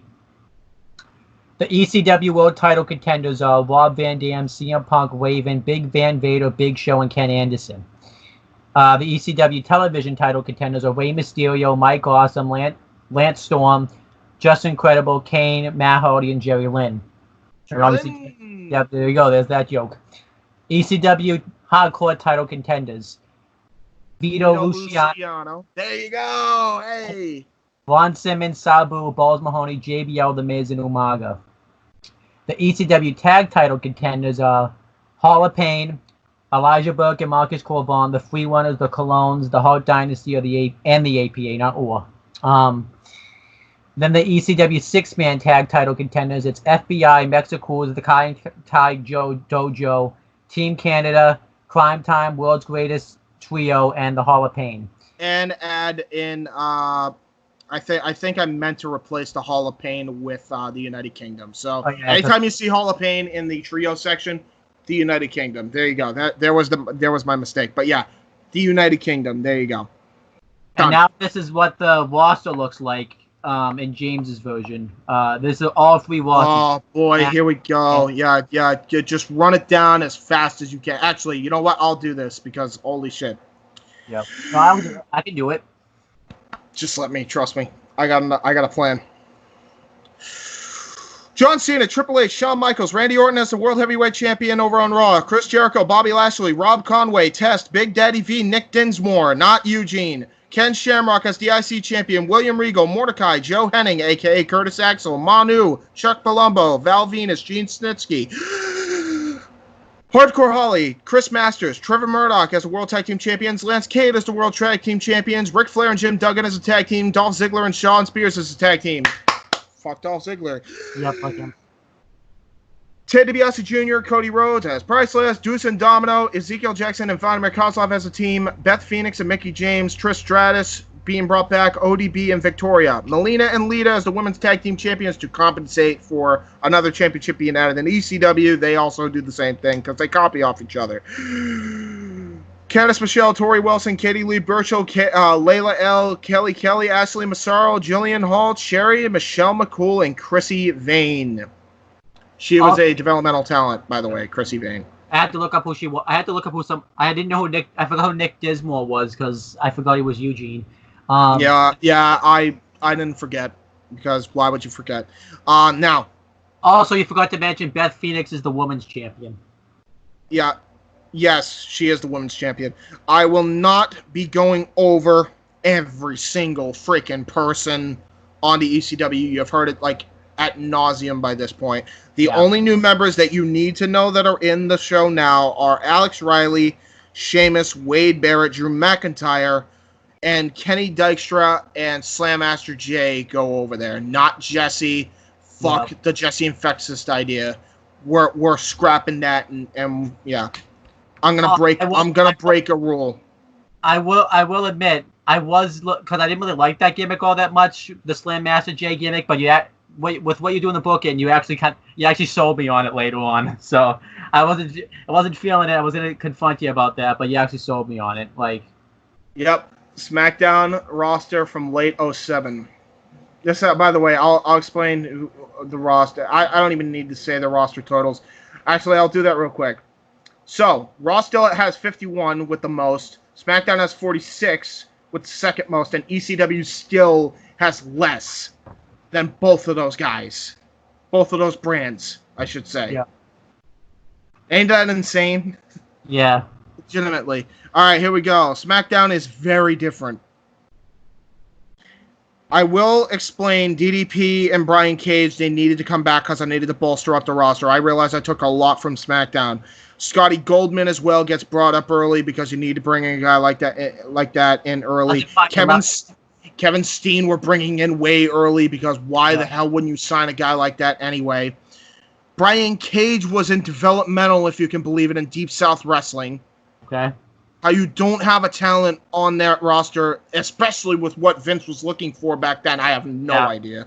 I do have a question though. I'm surprised you left Scotty Goldman as Scotty Goldman. I am curious. I just kept it that way because it ain't my show, isn't it? Oh yeah, true. So there you go. It ain't Paul Heyman's show, I should say. You'll also have to do a couple things. Do not piss off Muhammad Hassan and do not make him a terrorist because you need to make sure he's there for the long term. Yep. You need to. Just saying. So don't make him a terrorist and Muhammad Hassan will be fine. Mike Mondo you bring up from developmental again. Because you need Mike Mondo. Mike Mondo was actually a very underrated talent in the Spirit Squad. It's just that he was saddled with a shitty gimmick. Road Warrior Animal, keep them there as well. Try to make him happy. Don't make him pissed off to the point of leaving. Tatanka, same thing. Rene Dupree, same thing. And Sean O'Hare, bringing him in for the same reason I brought Mike Awesome into ECW. To stop him from committing suicide and tag him with a guy who was in development named Sean Osborne, which is a metal as fuck sounding name, which is why I paired the two together. By the way, both of them have different names. Sean Osborne is spelled S-H-A-W-N, and Sean O'Hare is spelled S-E-A-N. Yep. They're the Sean twins, but they have different names. Anyway. Now we can go over the SmackDown roster. Batista is the World Heavyweight Champion. Undertaker, Edge, King Booker. Yes, you got to keep him happy too. MVP, Scotty Goldman, Brian Cage, DDP, Road Warrior Animal, Kevin Steen, Marty Wright, C.W. Anderson, Muhammad Hassan, Paul Burchill, Mike Mondo, Maven. Keep him happy as well. I forgot to mention him. Blue Meanie, because he returned on ECW all that time ago. Tatanka, Fit Finley, Rene Dupree, Sean Osborne, Sean O'Hare as the Bad Seeds. They are the WWE Tag Team Champions. Antonio Cesaro and Chris Hero, the Kings of Wrestling. Luke Gallows and Carl Anderson. Yes, I'm bringing them in as early as I am because fuck Jesse and Festus. As stated previously. The Highlanders of Roy McAllister and Robbie McAllister. Austin Aries also. Yeah, don't fire them because they showed up in Impact once. Hire Austin Aries. Hadn't happened yet, so. Yeah. Hire Austin Aries. Gregory Helms is still your Cruiserweight Champion. Jamie Noble, Too Cold Scorpio, Kenzo Suzuki, stupid autocorrect. Sean Daivari, but I just call him Daivari because you already have too many Seans. I actually read it as Alia Daivari by accident. Yeah, fair enough. Billy Kidman, Funaki, Kofi Kingston, Evan Bourne get called up to the main roster. Steven Richards, Nova, not Simon Dean. Kurt Hawkins Kurt Hawkins and Zack Ryder are the Cruiserweight Tag Team Champions. Jimmy Wayne Yang and Shannon Moore and Jack Evans and Kid Cash. Nice little odd pairing, but a very good pairing, I think. The only thing you forgot to mention was that Kevin Steen was the United States champion. Thank you. Appreciate that. Now, for the sake of what I'm about to do, I will now book the entire Survivor Series card. This was a bitch. I can see why you needed the time. Bitch. So I like how you did 2 nights too. I did the 2-night method because by this point, if Vince doesn't realize he needs 2 nights to hold his events, he's out of his mind. Yeah. Prelim 1, Cruiserweight Tag Team titles, Hawkins and Ryder versus Air Boom, who are the champions going into this, but Hawkins and Ryder win the belts from them. This is where they win the tag belts. For a good reason later. And yeah, they're not called the Major Brothers. I called them Kurt Hawkins and Zack Ryder right away. Prelim 2. Gauntlet, 3 for each brand. Whoever you want to put in there, you can put in there. Yeah. Raw wins this one. Prelim, triple threat match. Big Daddy V for Raw versus Big Van Vader. ECW versus the Blue Meanie for SmackDown. Basically just 3 big fat guys. Obviously, ECW is winning. Yeah. It's not even close. It's not even close. One's too big to move around, and the other one's too flabby to even be considered big. Yeah. Vader all the way. Vader bomb. If Vader doesn't win that in your pay-per-view, then you don't belong booking a wrestling company. Yeah, right? Exactly. Come on. ECW Hardcore title, triple threat with brands involved. Sandman as the Hardcore Champion and representing ECW versus Finlay representing SmackDown versus Hardcore Holly representing Raw. You really thought I was going to forget about Hardcore Holly and Finlay splitting up? Nope. You don't forget about anything. Never underestimate my booking skills, motherfucker. Sandman retains and ECW wins again. Triple threat match, Ken Shamrock, the Intercontinental Champion. You forgot I drafted Ken Shamrock over to Raw. This is why it was such a bitch, by the way. I had to go back and forth between so many different lists. It was retarded. Yeah. Ken Shamrock taking on Chavo Guerrero, the television champion, taking on Kevin Steen, the United States champion. There's a lot of double team heel work in this. Oh, it's great. But in the end, Kevin Steen pins Ken Shamrock to win. There's a lot of going on there, obviously. But not once do Steen and Chavo ever try to pin each other. I want to point that out. They don't notice it. They all try to pin Ken Shamrock. They both do. That was the goal. SmackDown wins by proxy, though. SmackDown Cruiserweight Championship. Gregory Helms, the longest reigning champion by this point. Holy shit, he would have held it for way longer than he did. Yep. Versus Austin Aries. Austin Aries finally dethrones him. I'm assuming, by the way, you're not booking the match against Jimmy Wayne Yang when Gregory Helms gets injured in real life. I'm assuming that match isn't happening. No. Yeah. No, not at all. Because you have to remember he was injured. Dude, the whole Survivor Series card has changed with the way I did it. The only things that I think stayed the same were Orton and Michaels and Batista Taker. Yeah. Now, triple threat match. Motor City Machine Guns as the ECW Tag Team Champions versus Kate and Murdoch, the World Tag Team Champions, versus the Bad Seeds, Sean O'Hare and Sean Osborne, the WWE Tag Team Champions. ECW wins yet again. By the way, what do you get if your brand wins? I'll explain that at the end. Women's Tag Team Championship match. Melina and Lita as a team now because they, this whole conglomerate I'm building. Wink, wink. Versus Candice and Tori. By the way, you got to keep Lita happy. Don't be assholes to her. And don't be assholes to Trish either. Candice and Tori. But Lita and Melina win and retain in a fairly easy match. ECW World Championship, Jeff Hardy versus Ken Anderson. Anderson wins after Matt is assaulted in the back by the New Breed, distracting Jeff. Traditional Survivor Series match. ECW's Tommy Dreamer, CM Punk, Jerry Lynn, and the Free Runners versus SmackDown's King Booker. By the way, the reason why King Booker would still be on SmackDown, why was he pissed off? He joined Raw. Why else was he pissed off? He dropped to Triple H. Yep. If he doesn't go to Raw, he doesn't job to Triple H. Wasn't he pissed off? Therefore, stays on SmackDown.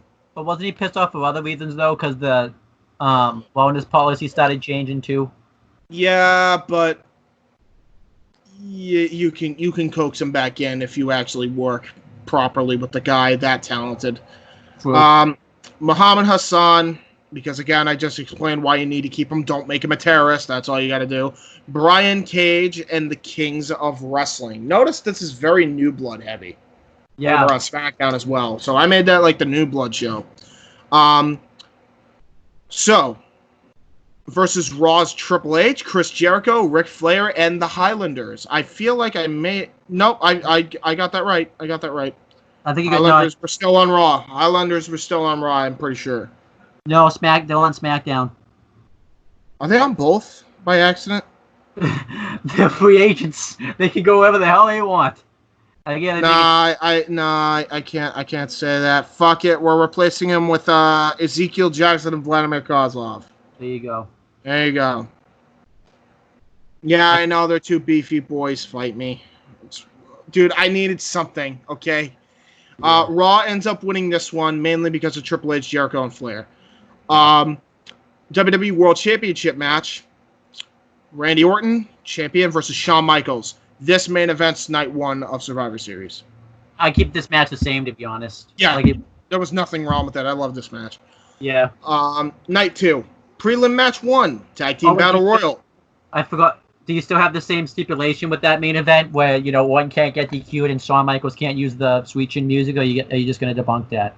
But that's actually what made the match I hate those stupid finishes. I hate those stupid stipulations. No, just a regular one-on-one match. You didn't need stupid gimmicks. Shawn didn't need the world title. Like, anybody that thought he needed to be protected is, like, stupid. I'm sorry. Like, this was the problem with WWE in booking in 2007. Night two. Prelim match one. Tag Team Battle Royal. Raw wins. Prelim match two. Traditional Survivor Series matchup. SmackDown. Scotty Goldman, Air Boom, and the BWO's Nova and Steven Richards versus Raw's Bobby Lashley, Rob Conway, Chris Masters, Deuce, and Domino versus ECW's Colognes and Mexicals. This is an obvious, easy win for ECW. Yeah, obviously. Because you've got two teams that obviously would work great together in a five-man tag situation. So, obviously, we know who wins there. Prelim match 3, triple threat tag team match. The Bad Seeds, again, they wanted a second go-around on this just to prove a fucking point. Versus the Hall of Pain, ECW versus Bobby Lashley and John Cena. Again, if you don't book John Cena to win and have Orton beat him, his injury don't happen. Yep. I was kind of laughing that John Cena was on the prelim, but in your world, the prelim's not laughable. But it was, yeah. It makes sense. You want to entice people to actually watch something? Have the biggest guy main event your prelims for once. Yeah. And drive traffic to the pay-per-view. I don't know, just saying. I don't know. Maybe that might do some good numbers. I don't know. Yeah. What am I? I'm just a freaking autistic kid in his freaking father's living room, right? Yeah. Anyway, Cruiserweight Championship Triple Threat, Austin Aries. You forgot to say SmackDown won the Triple Threat. Yeah, SmackDown won the Triple Threat, which means Bad Seeds won for SmackDown. Very important and key later. Cruiserweight Championship Triple Threat, Austin Aries, representing SmackDown, and as the Cruiserweight, newly crowned Cruiserweight Champion versus Dolph Ziggler. Fuck Dolph Ziggler, although this is admittedly a great Triple Threat match, even with him in it. Yeah. Versus Super Crazy from ECW. This would be a barn burner to kick things off. This dude, you got Dolph Ziggler, you got Austin Aries, and Super Crazy's always been crazy, hence the name. Yes. Yeah, this is gonna be great. It's gonna be great. Aries retains and SmackDown wins. And Austin Aries better be pinning. He pins Dolph Ziggler because for reasons we've already said. So ECW Television Championship match, which we built in the previous show. Rey Mysterio versus Chavo Guerrero as the champion. Chavo retains via dirty heel tactics. You should already know that by now. I didn't really need to write it down. Traditional Survivor Series match. Here's where everything gets turned upside down. Yep. ECW's New Breed, or ECW's New Breeds, Corvan and Burke with the Dirt Sheet, versus SmackDown's Hawkins and Ryder, DDP, and Anderson and Gallows, versus Raw's Legacy, because Legacy would have been formed around this time. Yep. And Chris Jericho. Match is thrown out due to orders from Shane McMahon. Legacy, all of New Breed, Dirt Sheet, the Bad Seeds, Kevin Steen, and Hawkins and Ryder along. I forgot to mention this. Along with Austin Aries. Oh, yeah, I like that a lot. Attack Anderson and Gallows, DDP, and Chris Jericho. And they lay wayside Nexus style to the entire place. But there's enough security to just throw them out of the arena. Or so you think. Still 3 people left. I'm going to wait to say something until we actually get to the main event. They now have the high ground in ring, annihilating everything Nexus style. After they clean up and try to restore some semblance of order, they have to have a random match thrown together. Yeah. So the match is Raven versus Too Cold Scorpio. I meant to say Mavens for Raw and Too Cold Scorpions for SmackDown, I meant to say, versus Kenny Dykstra of ECW, who just recently joined. Maven wins because it's Maven, and he pulls those wins out of nowhere at Clutch. That's so to tie with ECW in first place for the brand warfare for Raw. Your random match reminds me of the Heath Slater Kurt Hawkins match they did after the Braun Strowman Roman Reigns ambulance. Oh yeah, that crazy shit. Yeah, I remember that. That was insane. That's still a very good segment. Too bad it didn't go anywhere. Beth Phoenix versus Trish Stratus. All of a sudden, thanks to Lita and Melina, Beth Phoenix wins, and all 3 champions stand tall. Crucial for later. Yep. ECW Trios Tag Team Championships. The Dirt Sheet versus the Hall of Pain. All the guys and girls teamed up during the course of the night, beat down the Hall of Pain. They come back. They come back. They ain't done. Yep. They have to get escorted out again, and this time they even call officers, quote unquote. They're really just jobbers. And yeah, I mean, Dirt Sheet retained thanks to freaking heel tactics, and like they have to separate the Hall of Pain from tearing down everybody in sight. because they are still big, beefy boys, and they're trying to like gain some sort of decorum here. And then you just have like Cole and Taz and Joey Styles, Jim Ross. Everybody's like, what the hell's going on? Yeah. What is happening? Like, this is supposed to be brand warfare. It's about representing your brand. This is an outrage. You know what I mean? This is a special night. It's Survivor Series, damn it. How would you do the commentary team? Would you just have all the commentators call the matches at once, or would you switch? For the Survivor Series match, I would do that, yeah. Okay. Because it's brand warfare and shit. Just don't have it ridiculous like you did in, what was it, 05? Oh my god. Fuck that. That was so bad. 2017, when they had like, where Booker T didn't even know what brand he was on. Like, no, SmackDown, NXT. Anyway, Raw and SmackDown.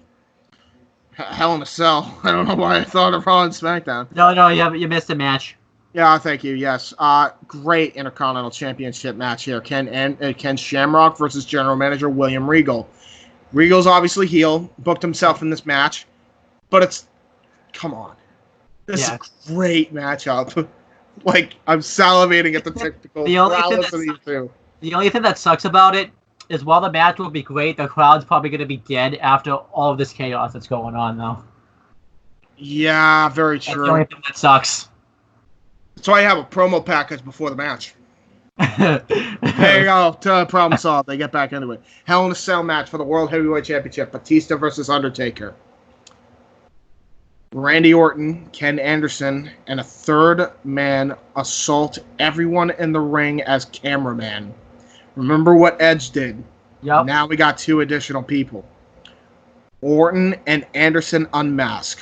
All of a sudden, the mega group that went rogue guard the cell after they beat everyone down in the Survivor Series locker room.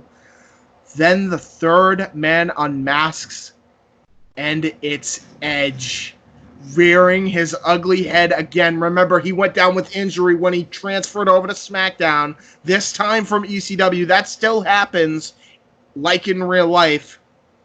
And he's the man that offered Morrison and Miz the contract, and everyone else that's surrounding that cell was offered a very similar contract.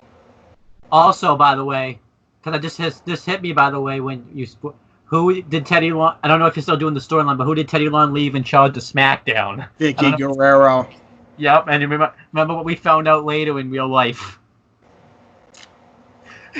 They were planning this all along, and this time, Ed's got 2 bitches by his side, maybe even 3, maybe 4. Because he's the rated R superstar, you see. Yep. Yeah. Yeah, this is heel as fuck. So it's Orton and Ken Anderson. They unmask. I took a little bit of inspiration from that SmackDown vs. Raw storyline from SmackDown vs. Raw 2009. Yep. If you remember that storyline with Jericho. Yep. Edge unmasks as well. Anderson hits a mic check on a steel chair, followed by a punk kick by Randy Orton, followed by a concerto by Edge. All of this, by the way, on The Undertaker. They lay a prone Batista over Undertaker, like in real life. Tell the referee, count it! Reluctantly, Mike Chioda, who would be refereeing this match. Was it in real life, too? 2, 3. I don't know if he was, but I would for this. Yep. Doesn't make sense. Vince McMahon starts fighting with his son, and Kane tries to get at Edge for what he has done to his brother, ending an absolutely chaotic ending tonight, too. Dude, this would be an awesome show to watch. Like, this would be this shows S rank. Yeah. This shows S rank. It was already great with the matches involved, with the caliber of workers involved mostly. Even in the prelim matches, you got some interesting stuff in there. I completely flipped it on its head and gave you something you did not expect was going to happen. Yep. I know I explained that, but if you're watching that live, do you really see that actually happening in real life? Didn't think so. No. Now, Raw happens a lot of shit goes down on Raw. I don't need to really explain Raw. This is still about ECW, so let's stick with ECW here. Oh, you forgot the score for the shows. Yes, so the final scores are Raw and ECW tied with 4 apiece. SmackDown is, by default, the last place winner with 3 points. All of which, by the way, were from Edge's group. That one? Yeah, all of them. Because they were all off of the same contracts. Oh, yeah. All of them. Like, it was all an orchestrated plan of attack. Yeah. Like, Edge is sick of brands. Edge is sick of SmackDown and Raw and ECW. He's a heel. If you're going to really try to end, or at least tease an end, but not actually end the brand split, this is the way you do it. Oh, I love it, yeah. This is the way you do it. ECW opens up with Teddy Long, who is absolutely furious with the events of Survivor Series. William Regal also comes down beyond frustrated, and a returning Paul Heyman also furious. One problem. Vicky, behind the scenes, has been signing her name as the general manager. Yep. Because a certain McMahon went behind his daddy's back again. Shane McMahon has appointed Vicky Guerrero as SmackDown general manager. So after this, Teddy Long's left without a job. What Teddy Long? He doesn't care. He doesn't care because he's pro. He's before SmackDown, before ECW, before any of that. He's WWE. And so is Heyman, ironically enough. Yeah, you would never think that. I turn ECW as the heroes, the saviors of this storyline as it goes on. He demands that the New Breed come out to address their actions. They last appeared on Raw alongside Legacy and the Edgeheads factions, where they devastated everything Nexus style for real this time. Like, everything's destroyed. The ring, the match, the tables, the commentators, the backstage personnel, the stage is lit on fire. Broken LEDs. Everything's destroyed. It goes on. They last appeared on Raw alongside that. Already pretty much talked about it. Instead of the New Breed, Edge, Randy Orton, and Ken Anderson all come out. They cut a scathing promo of the whole concept of brand supremacy, and they're absolutely sick and tired of playing second fiddle. They aren't puppets. This sets up 2 special matches. The first one is announced by William Regal, as he said, "We will determine who will be the brand supremacy leader by the end of tonight's show." He says ECW and Raw are tied. He says that the Mexicools and the Show-Offs, Shawn Spears and Dolph Ziggler, fuck Dolph Ziggler because I needed the team, and Chris Jericho team up to fight, essentially. Heyman takes the mic and says, "May the best man win." He then hands the mic to Teddy, and Teddy Long has the mic and says, "For my last act as the interim general manager of ECW, Edge, Orton, Kennedy, you will have a tag team match. You will be facing Raw's John Cena, ECW's Tommy Dreamer, and my brand, SmackDown's top star, The Undertaker!" It wouldn't be Teddy Long if he didn't do something like that, so. It would not be, so I had to do it at least once if you're going to involve him in this. Raw and ECW then compete to determine who will win the brand supremacy war and have a 6-man to determine who will win. Mexicools versus ECW versus the Show-Offs and Chris Jericho of Raw. Jericho wins with a Lion Salt and Lion Terror combination. Raw wins Survivor Series officially. This would make sense because Jericho was a former ECW, and this, by the way, is taking place in the Hammerstein Ballroom, so he's still going to get a great pop. Yeah. So what does the winner get? You said you'd explain it. So, the winner at the end of this gets the the first place winner gets the number 30 spot on the Royal Rumble and has 3 people in the Money in the Bank ladder match, just like last year. Yep. The second place winner has the 15th spot in the Royal Rumble, so a little bit worse off, but they still get 3 men in the Money in the Bank ladder match. And SmackDown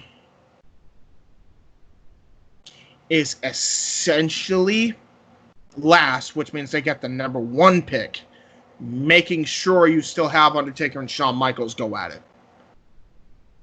Yep. Because Undertaker's on SmackDown, Shawn Michaels is on Raw, he would be the one that draws the number 2.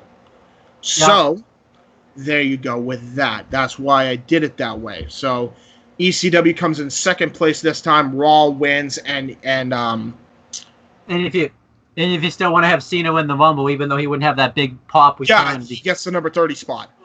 Yeah. There you go. Now, Rated RKO Incorporated is the name of this conglomerate now. There you go. The ink, by the way, fits Ken Anderson's role in this stable because, you know, Mr. Anderson, microphone. Yeah, blah, blah, blah. So, Rated RKO Incorporated versus John Cena, Tommy Dreamer, and The Undertaker. Taker still feels the injury from 2 nights prior, and that causes Edge to spear him and win the match. During the match, Orton hits RKO on John, putting him on the shelf with a kayfabe injury, as opposed to a real one. The entire conglomerate of Rated RKO Inc. celebrate in the ring and flip off ECW and flip off the general managers on their way out to close off that go home episode. Or the Aftermath episode of ECW. Yeah. After Survivor Series. I mean, the only thing I don't like out of that is Undertaker losing by pinfall, but that's because I'm a moke, so you can't expect me obviously, but it makes sense. At least I protected the boy. At least I protected your boy. I don't know about it. He still lost, so.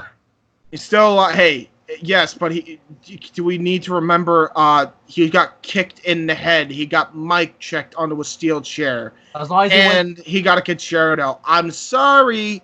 Just saying, he may be a dead man, but he's obviously not impervious to pain.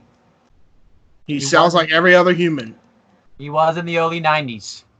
Yeah. And then shit changed because he needed to, and he realized that. But that's a debate for another time. So, now we got that little fuck, I'm skipping a whole point. King of the Ring goes down. Remember, I said Raw and SmackDown share this pay-per-view. ECW does have a slight presence, although unwanted, at King of the Ring. Edge becomes World Heavyweight Champion after beating Batista and Taker in a triple threat match they actually had at Armageddon. Instead, it's at King of the Ring. Instead of the doppelganger crap with Hawkins and Ryder, because by this point they would have already been formed, we have Randy Orton and Ken Anderson assault them instead. The 2 other champions, by the end of the night, Edgeheads and Legacy, all have the gold. And the newest member, Manu, wins King of the Ring. Don't think I forgot that Manu was a part of the original Legacy. Don't think I forgot about that. This leaves ECW being WWE's only hope to stop Rated RKO Incorporated. Talk about flipping a storyline on its head. Yeah. ECW were the anti-heroes. WWE didn't want them. WWE now need them more than ever to take down this ridiculous conglomerate of megastars and young talent. I love it, yeah. This is brilliant. This is honestly, this is my best piece of booking. ECW is actually like a legit brand now because they're the last chance to take out. They're the last chance. They're the last chance to stop this shit. That's a lot of pressure, by the way. Yeah. Now that we got that little tease for possible future booking opportunity out of the way, wink, wink, we shall now go on to book the rest of ECW. As the build goes on, ECW builds up some matches. First, Jeff Hardy and Ken Anderson will main event December to Dismember because they need to find a way. They normally don't do these rematches shit, but they need to in this case. Yep. First, Jeff Hardy and Ken Anderson will main event December to Dismember in the ladder match that they had in TNA. This was brutal, and now the roles are in the right place. Anderson as the heel, Hardy as the babyface. I do love this match, I will say, from TNA. Yes. Very good match. Go out of your way to watch it. That's actually one of the very few bright spots of TNA in 2010. I mean, the only thing that's now that the roles are in the right place. Actually, it's going to be better. It's going to be better because fuck TNA. Yeah. Because Hardy can do all this high spot shit. Yeah, exactly. Now, re-rankings incoming. Owen, take over. So now Ken Anderson's the ECW World Champion. Chavo Guerrero is the ECW Television Champion. Motor City Machine Guns are still the Tag Team Champions. Sandman's the Hardcore Champion. And the Dirt Sheet are still the six-man Tag Team Champions. The ECW World Title contenders are Rob Van Dam, CM Punk, Sabu, Jeff Hardy, Big Van Vader, and Big Show. The ECW Television title contenders are Rey Mysterio, Mike Awesome, Lance Storm, Justin Credible, Kane, Matt Hardy, and Jerry Lynn. You gotta get your Jerry Lynn joke. Jerry Lynn! ECW Hardcore title contenders are Shane McMahon, Tommy Dreamer, Raven, Ron Simmons, Balls Mahoney, JBL, The Miz, and Umaga. ECW Tag title contenders are Hall of Pain, Elijah Burke and Marcus Corbin, the Free Runners, the Colognes, the Hart Dynasty, and APA. And the ECW six-man tag title contenders are FBI, Mexico's The Kind Thai Dojo, Team Canada, Crime Time, World's Greatest Tag Team, and Hall of Pain. I forgot I'm supposed to... No, the United Kingdom. World's Greatest Trio now because of Kenny Dykstra's involvement. Oh, yeah, right. So there you go. Can we not give him that generic theme song he had, too? Could he just come out with them? Because I hated that theme song. It was so generic. I'm talking about Kenny Dykstra. Yeah, that's fine. I know that's like, absolutely. I know that's like booking that makes no. I know that's just out of nowhere booking, but no, that's fine. All right, I'm gonna go through this as fast as I possibly can so I can make the time limit because I have to wrap this up at around 10 or at least by 10:05, so we can plug our stuff. But I have to wrap up the actual storyline by 10. So here we go. FBI go babyface for the sake of their ECW heritage. Guido is pissed beyond belief of what happened at Survivor Series. Improv. Blah, blah, blah, blah, blah, blah. Fuck the other outside invaders. Blah, blah, blah. This leads to a six-man tag team title match between the Dirt Sheet and FBI, but first FBI must win their match to become de facto number one contenders. Mexicools and full-blooded Italians stare each other down, and it leads to a match. Mexicools versus FBI. FBI wins in Brooklyn to a thunderous pop. Little Guido and Super Crazy shake hands. The Italians and Mexicools give each other respect. Italian style. Mwah, mwah. Estrada gets on the mic. Improv. Well, not really improv. I think I did a whole script. But he's like, now I know you don't know, I don't know much about the history between you two, but I know you have an epic rivalry spanning back years right here. So for the sake of ECW, petales y culo. Kick their ass. That's what it means in Spanish. Crowd chants, EC-Dub, EC-Dub, EC-Dub. Instead of facing the Hall of Pain, the New Breed assault them before their match. They break their ankles and destroy them before they can get into the ring. They see them as a threat. Keep in mind, Henry helped Edge win the World Heavyweight title, and he's got his ankle broke for his troubles later on. This is also irony because think about what he did to Kane in my storyline and also what he did to The Undertaker in my storyline that also happened in real life. Yup. They want to get... Don't forget shit. Mark Henry, yeah. No. Heyman is furious and schedules a replacement team in the Hall of Pain's place. Former ECW Tag Team Champions, the Free Runners. Kendrick and London run to ambush Burke and Corvan with Flying Kick of Dreams before the match starts. Free Runners versus Corvan and Burke. Corvan and Burke win due to sly interference from Chavo because I lie, I cheat, I steal. God rest his soul, Eddie, word up. Rey Mysterio comes out and brutalizes... Wait, say that again?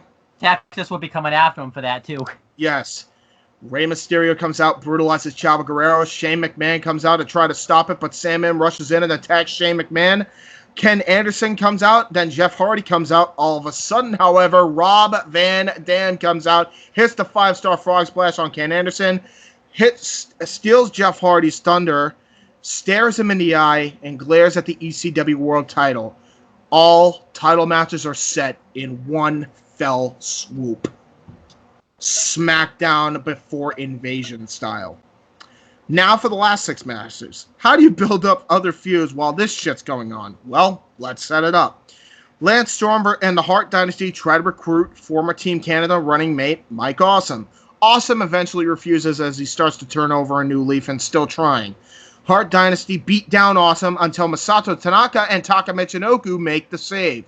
Don't forget about the friendship/frenemy rivalry between Masato Tanaka and Mike Awesome. I did not forget, motherfuckers. 6-man tag team match set. Slam Master Jay is trying to be the cool guy with Crime Time, but they don't accept him right away. Well, because he's white. But the newest member, Kenny Dykstra, beats them down with the world's greatest tag team. Slam Master Jay runs down to make the save. So, yeah, they have a tag team match with the world's greatest tag team. Ends in schmoz because Kenny Dykstra runs in and helps greatest tag team, comes greatest trio. And then Slam Master Jay becomes, their member of Crime Time. And Crime Time eventually turned face. Yay! Babyface Crime Time is here. There you go. Love it. That's how you do it. And Crime Time eventually begins to warm up to Jay and dabs him up like they're his homie. There you go. That's how you build up Slam Master Jay, motherfucker. Jerry Lynn has a match with the returning Matt Hardy. Hardy pins Lynn with a twist of fate when Credible comes down and beats down both. This leads to another triple threat match between these three. He hasn't forgotten his loss to Matt and still hates Jerry Lynn. Even though I'm not the biggest fan of Just Incredible, I don't forget. Tommy Dreamer has his sights on being the first Grand Slam winner in ECW history.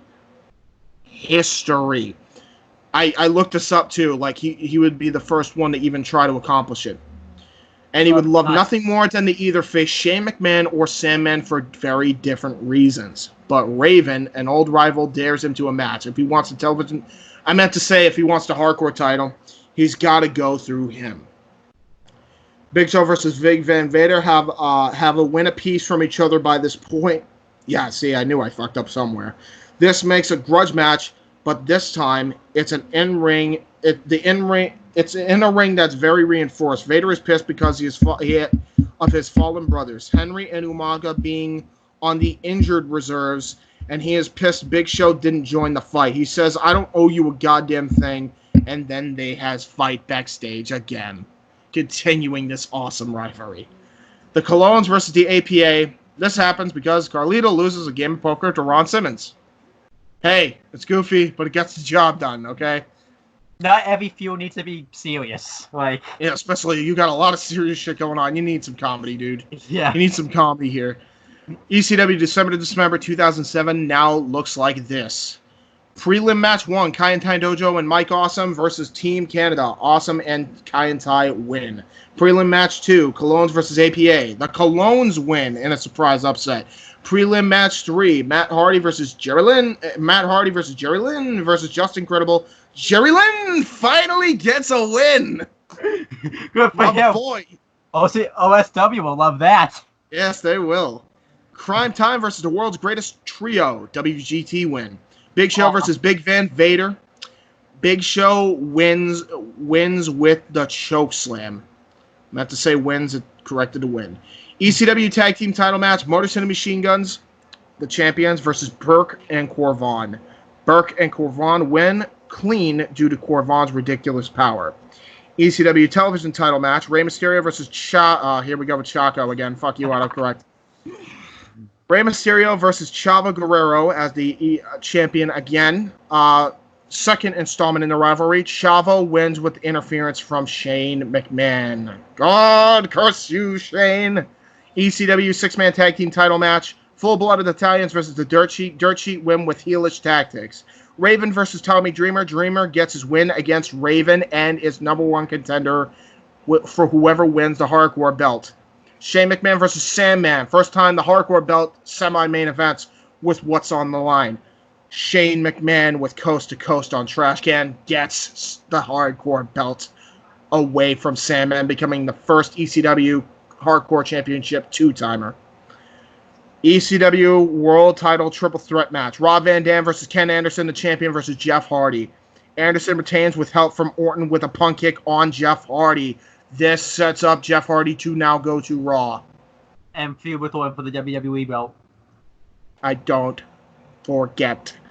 And Edge with a spear on Rob Van Dam, I don't forget that was a thing in the original storyline either. Ken Anderson pins Van Dam to retain the championship. All of Rated RKO Inc. celebrate with championships as they look at Heyman and the ECW faithful and say, "Merry Christmas, you filthy marks." Typical Edge cackle. Yep. Heyman incensed on the ramp as Joey Styles echoes, "It's deja vu all over again! God damn it!" We get the next part too, just for the sake of it. What? Oh, his catchphrase? "Oh my God!" No, after that, when you say okay, just for one last time.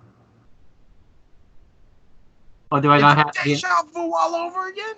Yeah, after that. Damn it! No, after that. I don't know what's after that. Okay, thank Christ. Oh yeah, thank Christ. Actually, yeah, you're right. Read that part, yeah. I then reply to Owen on Messenger with because it fucked up sending to him so many times. "Okay, thank Christ. That's everything. Fuck Notepad." I guess you're using Google Docs from now on. Yes, I am. I think you somehow topped part 3. Like, I feel like you definitely topped it once the Rated RKO Inc. got into effect. Like, that's when it topped it. Dude, it was getting up there. It was getting close already. Yeah. And then that happened, and it's like, yep, it's over. Part 4 is the best part. By the way, if fans aren't sold on the storyline by now, I don't know what kind of wrestling do you like? Like, that's just like. Dude, I forgot nothing. I remembered everything. I went back. I triple checked. I quadruple checked to make sure everything was properly aligned, and even as I saw mistakes, I corrected on the fly. I don't forget, my dude. Yeah. I went nuts with this. That was, dude, my best booking to date.